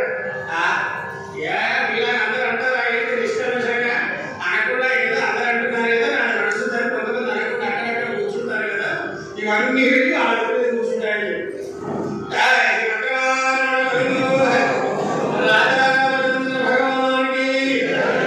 ఎందుకంటే నాతో పాటు మీరు తరించాలి. మీకు అన్ని విషయాలు తెలిసిన మీరు అక్కడే ఉండాలి, నాకేం తెలియకపోయినా నేను ఇక్కడే ఉంటాను. ఎందుకు 10 లక్షలు పెట్టి నాకు ఎవరు దర్శించారు గారు కాలు ఉంటే డ్రైవింగ్ నాటికి చేయాలి, ఎందుకంటే నేను డ్రైవర్ కాదు.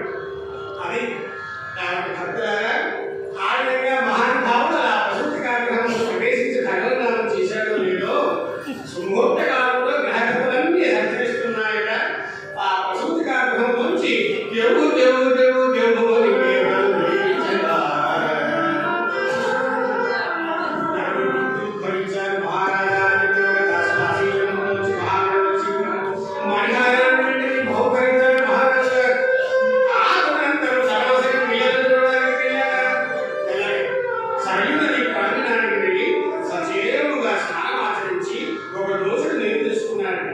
ఉదయిస్తున్న బాలభాస్కరుడికి అర్థం కూడా చేశారు.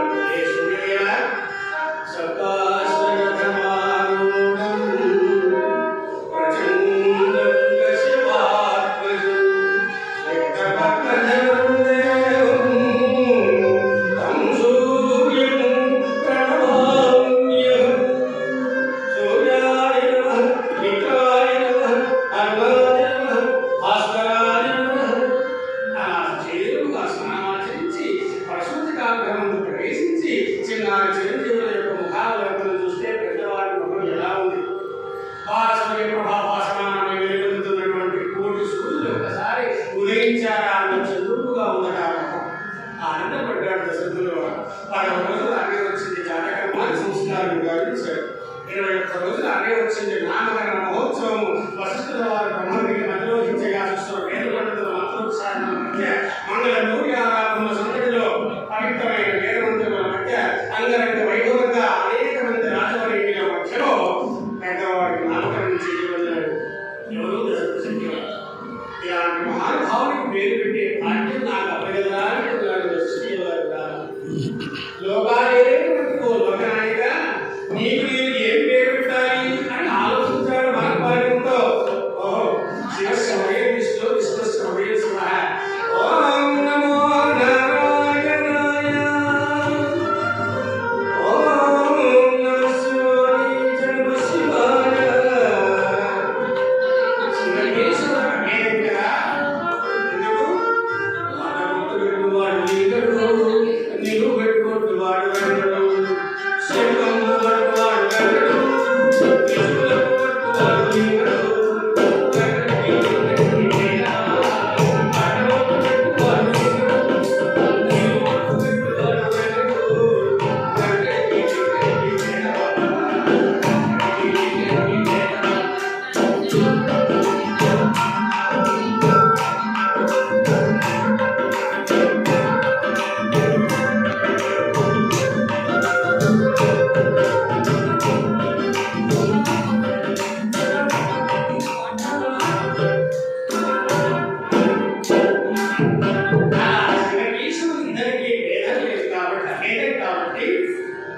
అలాంటి మహానుభావుడు ఒక్కసారి అందులో లోకాక్షరం ఇందులో లోకాక్షరం తీసుకుని రానటువంటి కలియుగంలో పెద్ద పెద్ద పేరు పెట్టి మంత్రాక్షరాలు చాలా పెద్దగా ఇస్తే మానవులు పెట్టుబడి తక్కువ లాభాలు ఎక్కువ ఆశించే వాళ్ళని అనుకున్నాడు ఏమో ఆయన. పెద్దవాడికి చక్కగా తారక మంత్రంలా ఉపయోగపడేటువంటి మహత్తరమైన 2 అక్షరాలు తీసి రామ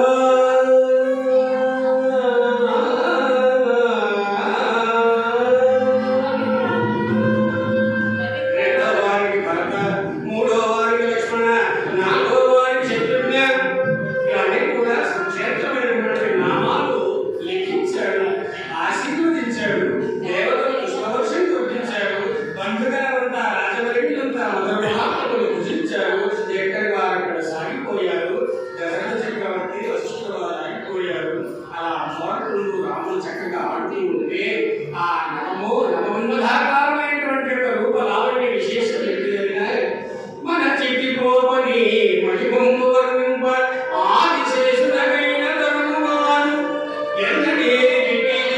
మక్షికములు ఆలోసుని. ఆ చివరి చిరంజీవుని యొక్క ముఖం మీద దోమలు గారి ఈగలు గారి ఇలాంటి బాలపడ్డాయి. బాలసూరి ప్రభాభామై ఏకస్వాములై వెలువడుతున్నటువంటి రామచంద్రుడి యొక్క బాలచంద్రుడి ముఖారవిందం చూస్తూ ఆనందంగా అప్పుడే ఆయన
నేను వచ్చినటువంటి విశేషం చెబుతాను, కానీ నేను తప్పకుండా నాకు ఇస్తాను అంటే చెబుతాను.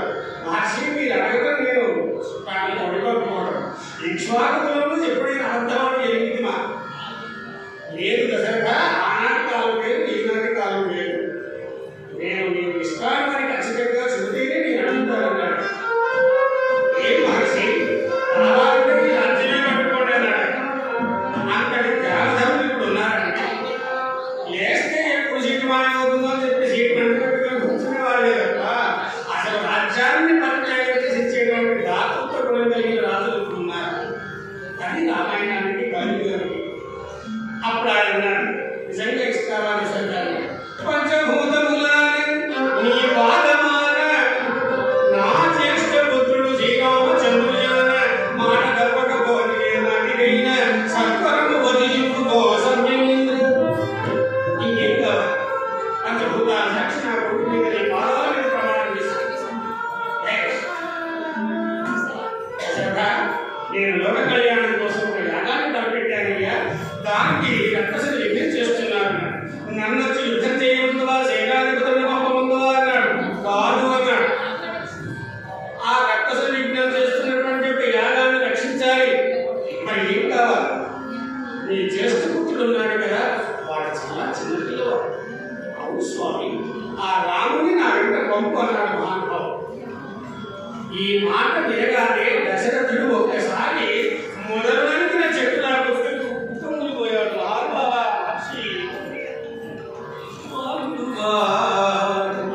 మహర్షి బాలుడుగా నా ఎదుట పలుకగలే భగవంతువాడు. ఏ విధంగా రక్కసులను గోచువాడు నేను ఎలా పంపుతాను? వాడు చాలా చిన్న పిల్లవాడు, 15 ఏళ్ళ ప్రాయం కదా. వచ్చలాని వాడు అన్నాడు పడడానికి భయపడతాడు. ఇంకేదైనా వాడిని కోరుకోడు. ఒక్కసారి చేస్తున్నాడు విశ్వామిత్ర మహర్షి. ఇప్పటిదాకా ఇస్తాను అన్నావు, మాట తప్పకుండా ఉన్నావు దశరథ. ఇదేంటి నీ పుత్ర వాత్సల్యం కంటికి కంటికి ఏ విధాలుగా ఎక్కిస్తున్నావు? ఇంతటి వాత్సల్యం అన్నాడు. లేక కలిగినటువంటి సంతానం 45 సంవత్సరాల తర్వాత కలిగినటువంటి సంతానం, పైగా పెద్దవాళ్ళు కడితే అడవులకు పంపడానికి ఎవరైనా మనస్కరిస్తారా చెప్పాడు. కానీ రామాయణానికి కలియుగానికి ధైర్యం మనదే గొప్పది. మానవాళిలో అని చేయడం నీకోసం పెద్దగంటే హాస్టల్లో ఆ తర్వాత అమెరికాకు పంపించే ధైర్యం మానవాళికి తప్ప కాబట్టి బంధువులే అలాంటి మహానుభావు ఆ యుద్ధానికి సజీవుగా ఒప్పుకోక అప్పుడు అంటున్నాడు, దశరథ ఇది ఏమైనా పద్ధతిగా ఉందా? నువ్వు ఇస్తానన్నావు, ఇప్పుడు ఇవ్వను అంటున్నావు. అపరబ్రహ్మలు ఆదర్శ విషకుమవులు సృష్టికి సృష్టి చేయలేనటువంటి యొక్క నా శక్తిని శంకిస్తున్నానంత కోపంతో ఉద్రిక్తుడైపోయాడు విశ్వామిత్ర మహర్షి. ఎప్పుడైనా సరే మామూలుగా అర్థం ఇస్తాను అంటే పర్వాలేదు, కాదు అనగానే మనుషులు కొంచెం ఎంత సాత్వికుడైనా కోపం రాదు సహజం.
చూశాడు విశ్వామిత్రుడు ఆగ్రహానికి వచ్చేసాడు. జగతాయి రావయ్యా అని చెప్పి ఒకసారి ప్రభువు రక్షించేయమంటాడు. ఏం చేయమంటావు మహానుభావ? ఆయన వచ్చేవాడైనా వచ్చినవాడు సాధారణంగా పంపాలి కదా, నీ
నోరు కలిగింది నేను కాదు కలుగుతున్నాయన, ఇక నేను ఇంతకంటే నేను ఎక్కువ చెప్పవలసింది ఏమీ లేదు అని గద్గద స్వరంతో దశరథ చక్రవర్తి చెప్పవలసినవన్నీ చెప్పి పంపించాడు. అలా విశ్వామిత్ర మహర్షులు ఆ చెట్టులో పెట్టుకున్న పిల్లవాడి ఇద్దరిని కూడా జంబు విధంగా గడంబ చూడము కదా అంటే గడపలు వృక్షముల మధ్య వచ్చి అలా సాగిపోతున్నాడు. అప్పుడప్పుడు విశ్వామిత్ర మహర్షి దగ్గరికి చూస్తున్నాడు. రామా దిక్కులు చూసేది నా భక్తని నిన్ను భజనాలా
సుఖాంతమైపోయింది. ఆ తదనంతరం చక్కగా మహానుభావుడు ఒక రాత్రి విస్తరింపజేశాడు రామలక్ష్మణ ఇద్దరిని కూడా గుండెంలో చక్కగా. తెల్లవారింది. నోదయం అయ్యేటప్పటికీ విశ్వామిత్ర మహర్షి వచ్చాడు. స్వామి పొద్దు పొడిచి ప్రభు మేలుకో మేలుకో రామా. ఉదయం లేవగానే కౌసల్య తల్లి ముఖారంగా అన్ని దాచకుండా కౌసల్య పిలవకుండా ఇస్తాడా. తల్లి ముఖ్యములు దత్తంపు పిల్లల యొక్క గుణం తల్లిదండ్రుల యొక్క మరింపరికి తెలుస్తుంది. చక్కగా తెల్లవారుగానే వచ్చి అమ్మవారి శుక్రవారంతో లేదు అప్పులు ఇచ్చేవాడు అది వినపలే కాబట్టి హాయిగా పడుకున్నాను. ఇక విశ్వామిత్ర మహర్షి గమనించాడు ఈ క్షణంలో. ఓహో రామ ఇదా నీ పరిస్థితి. కౌసల్య సుప్రజ రామ పూర్వా సంఖ్యా ప్రవర్తతే ఉత్తిష్ట శార్దూల కర్తవ్యం దైవమాత్మికం లేవరా ప్రభు. ఒక్కసారిగా అలా లేచి రామలక్ష్మణుడు ఇద్దరు కూడా స్నానాంస్కారాలు నేర్చుకొని కందమూలములు భుజించి వడరాయి మీద విశ్రమించేటప్పటికి ఇద్దరు భటులు వచ్చారు. ఎక్కడి నుంచి అయోధ్య నగరం నుంచి ఒకైన మిథిలా నగరం నుంచి మరొక ఉత్తరాలు తీసుకుని వచ్చి ఆ మహర్షుల వారికి ఇచ్చారు. రెండు చూసుకున్నారు విశ్వామిత్ర మహర్షి. ఏమిటి మహానుభావ విశ్వామిత్ర మహర్షి మా నాముని తీసుకుపోయేప్పటి నుంచి మా దశరథుల వారి వచ్చి మనిషి ఇద్దరు కూడా దాగడం లేదు.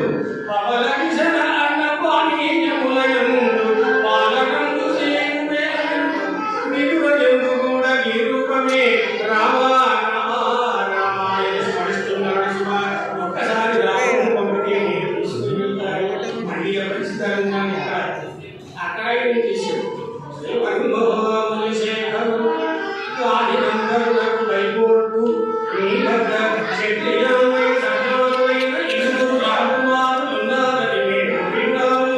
వారిని తోడుకొని జనకపట్టణమునకురమ్మ ఇట్లుని చరణధూలి జనక మహీపతి శరణు శరణు.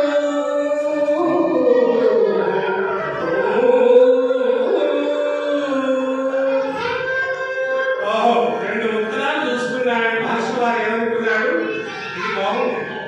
పదియును ఆలువన్నీ తను వెలుగు కసానికిచ్చునే విదిత పరాక్రముడు రఘురాముని పెండి విశేషక పంపువాడని.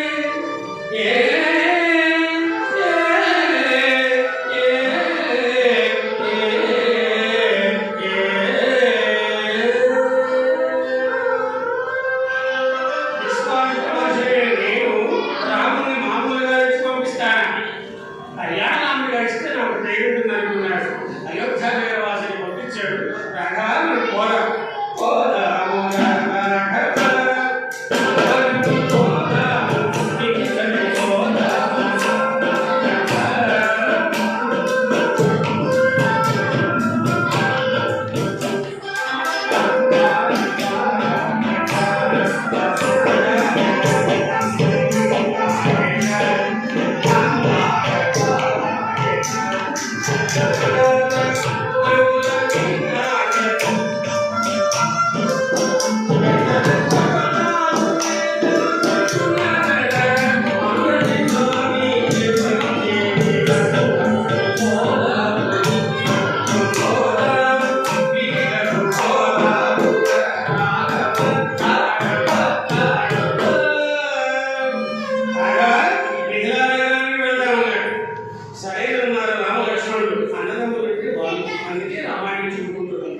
ఈ మధ్యకాలంలో ఊరికి మూర్తిగా లేదు ఉపన్యాసాలు కానీ అలా వెళ్ళి ఆ ఊళ్ళో ఉపన్యాసాలంతా చెప్పారు ధర్మాల గురించి.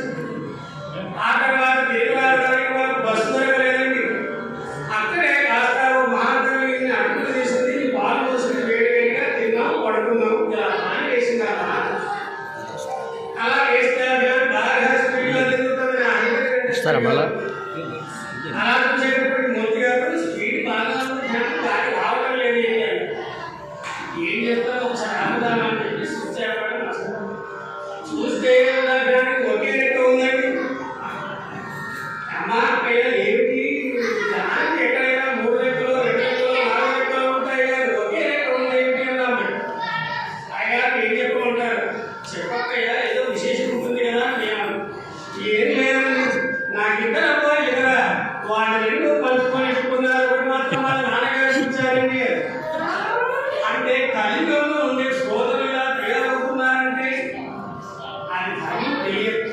రామాయణ భారత భాగవత ఇతిహాసాదుల వాళ్ళకు మనం చెప్పడం స్కూల్లో వాళ్ళు చెప్పరు, మనం చెప్పడానికి సమయం. కాబట్టి ధర్మం సన్నగిలుతుంది పెద్దలారా. యజ్ఞదా జగతి శ్రేష్ఠ తద్దేవేత గోపరః స్వయం ప్రమాణం కురుతే లోకస్థ నరువర్తతే అని భగవద్గీత ఘోషిస్తోంది. కాబట్టి పెద్దలారా, విద్య లేని వాళ్ళు, విద్య లేని వాళ్ళు, వేదవేత్తలు, విద్యావంతులు, మేధావులు, సకల గుణ సంపన్నులు లేని వారు ఇలా ఊరికి ఉన్నటువంటి ఇలాంటి ధర్మ ప్రచారం చేయాలంటుంది రామాయణం. కాబట్టి బంధువులారా, అలా చక్కగా రామలక్ష్మణ విధలానగరానికి ప్రయాణం అయ్యారు. ఇలా ప్రయాణం అయ్యేటప్పటికి అలా అడవిలో ఒక బండలాయి అలా చక్కగా ఉంది, ఏమాత్రం శబ్దం లేకుండా. ఒక్కసారి రాముని పాదస్పర్శ సోకగానే కలున్న రాతి అదృశ్యమై నాకు ప్రత్యక్షమైనట్టు స్వామి నీ పదంబు సోకినంత నే పవిత్రమైంది రామా.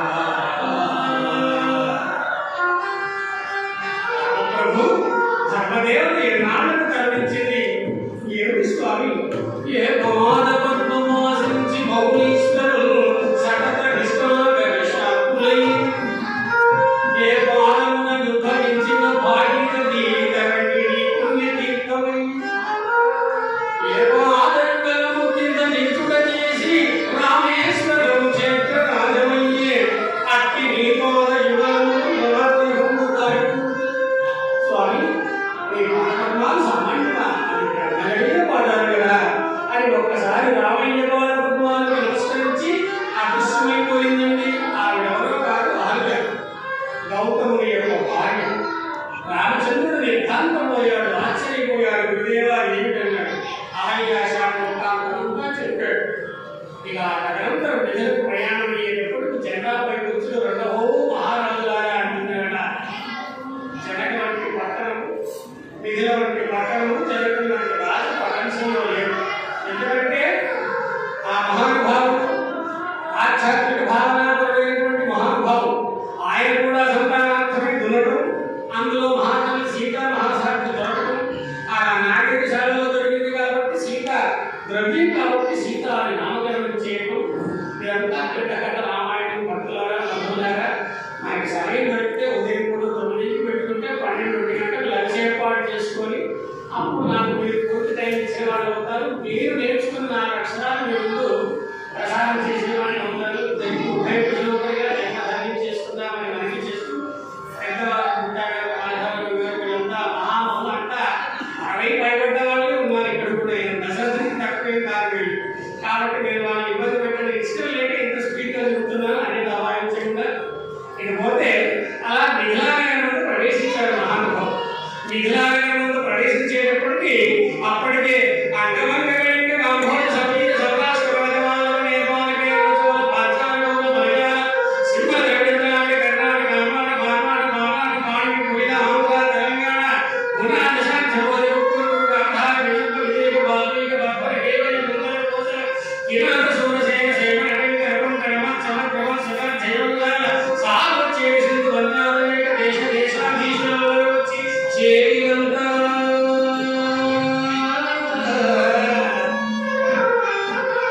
అప్పటికే జనకవాదం హౌస్ఫుల్ అయిపోయింది. మిథిలానగరం అంతా నిండిపోయింది. ఇక విశ్వామిత్ర వారు ప్రవేశించడంతో విషయాన్ని తెలుసుకున్న జనక మహీపతి ఉన్న ఏడుతో ఎదురొచ్చి మహాత్మా ఎవరు మీరు అన్నాడు. దశరథ రాజనందనులు జనక మహీపతి దశరథ రాజనందనులు దైవ సమానులు రామలక్ష్మణులు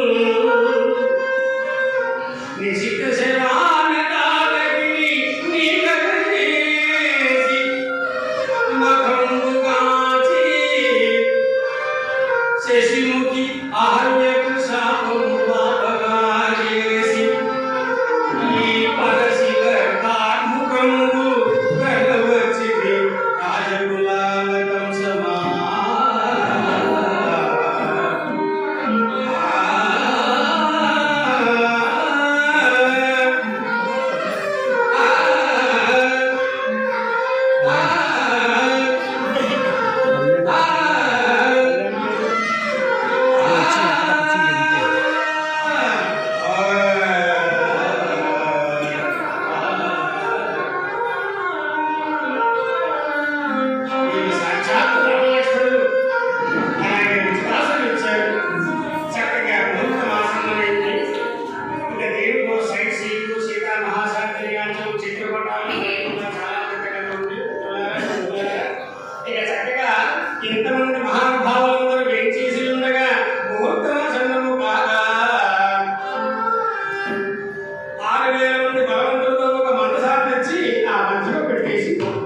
భర్త లేని కులవాడు ఆధారంగా ఒక అరవిందమైన రాక్షసుడు సుందర సుందరమైనటువంటి రాముని నీక ఎదుంగా కొలకు భయదారు నీకు భయదుంగా కలుగు చేయారు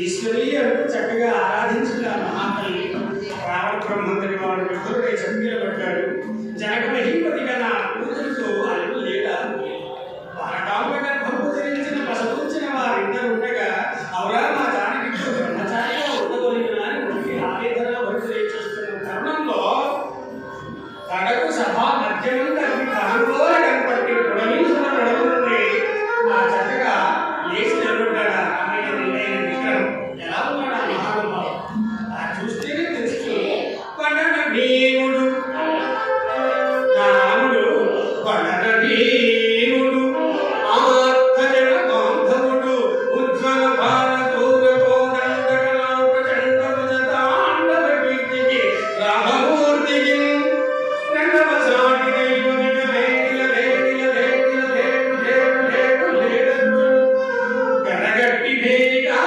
గండ గదండ దాండ విన దమ్ముల దాండము రెండ భక్తి వేదండ మనకి మాటను దాశరథి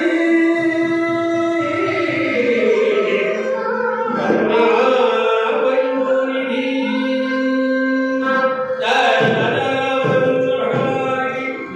ఇలాంటి పద్యరత్నాలు పిల్లలు కనుక బోధిస్తే ఒక పద్యం వల్ల నాలుక కళ్ళు చెవులు నవరత్నాలు 72,000 నర్వ్ సిస్టమ్ అంతా అద్భుతంగా పనిచేసి బీపీ షుగర్లు రాకుండా వ్యాధుల బారిన పడకుండా సంగీతం సర్వదా రక్షిస్తుందంటాడు త్యాగరాజ స్వామి గారు. కాబట్టి చదువులారా అలాంటి పద్యరత్నాలు మన పిల్లలు తెలుగు భాష వైభవాన్ని నేర్పాలి అవసరం.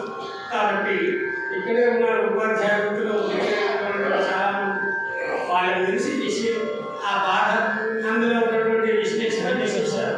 కాబట్టి ఒకప్పుడు చదువుతుంటే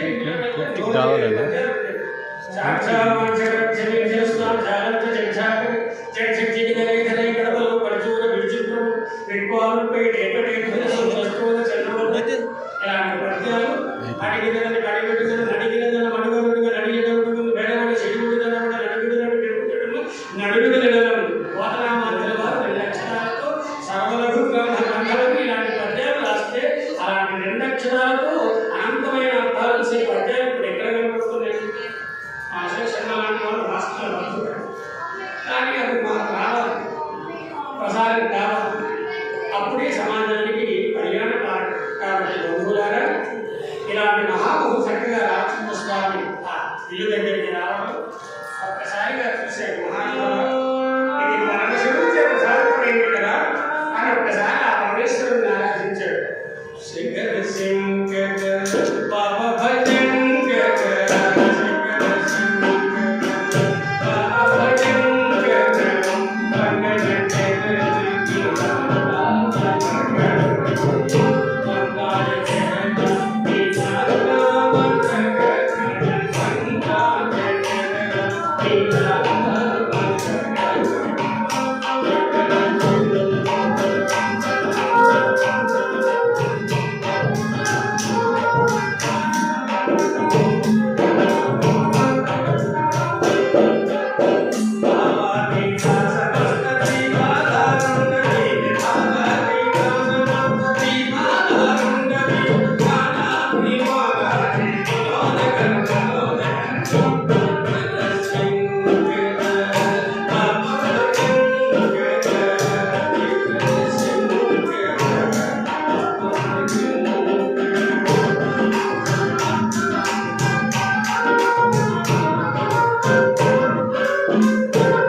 పార్వతీపతి హర హర మహాదేవ శంభో శంకర.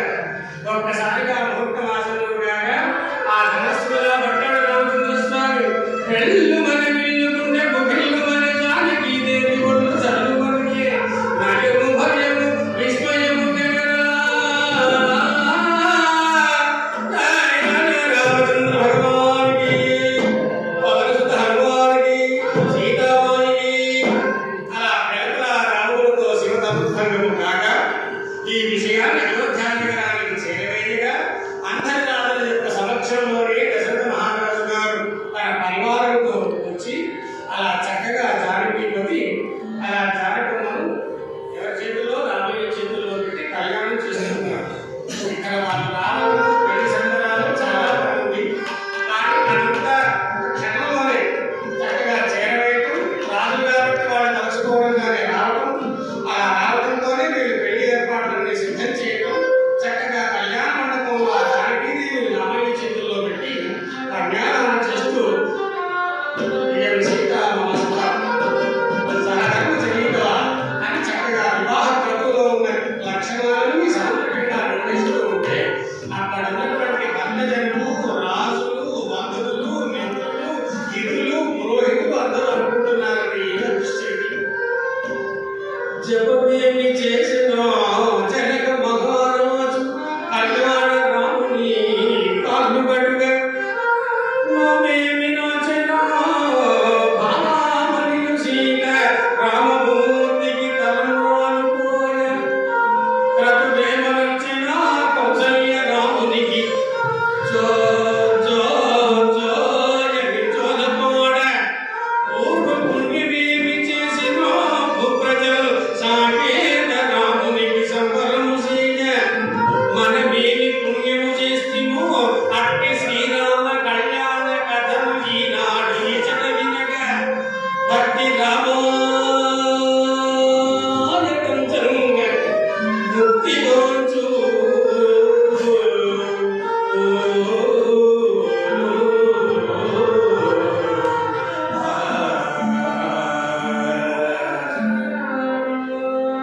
అంతటి మహత్తరమైన కళ్యాణ భాగ్యాన్ని వాళ్ళు ఆనాడు గడిచారు. అట్టి కథను మనం ఈనాడు విన్నాము కర్ణానందంగా, శ్రవణానందంగా.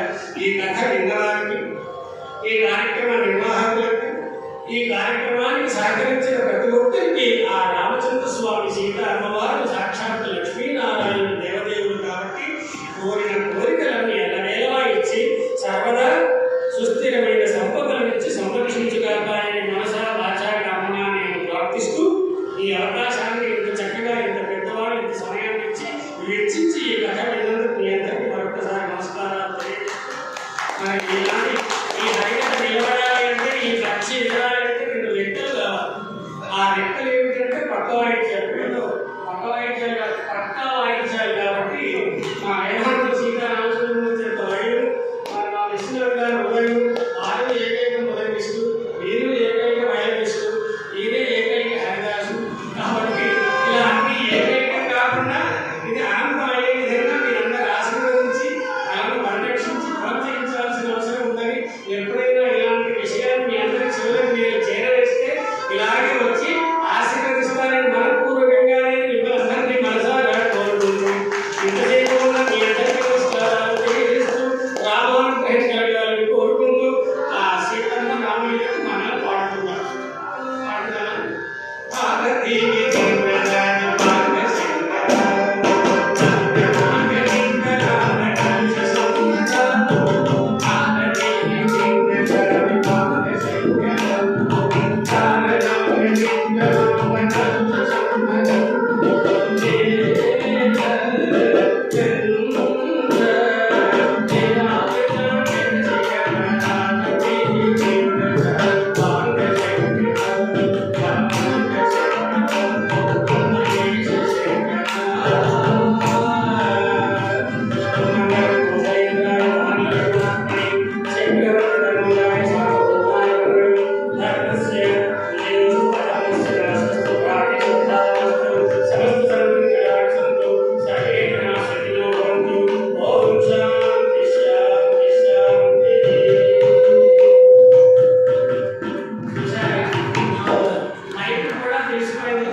తల్లి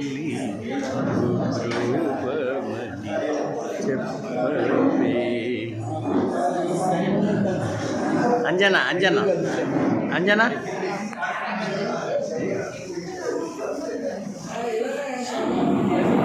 మూర్తి గారు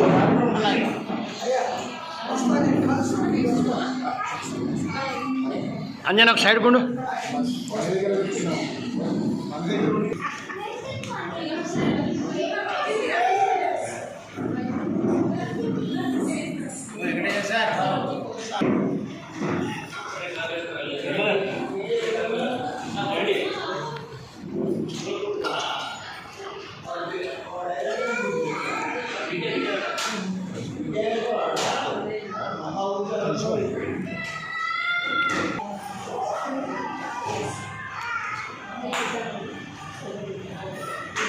కృష్ణారి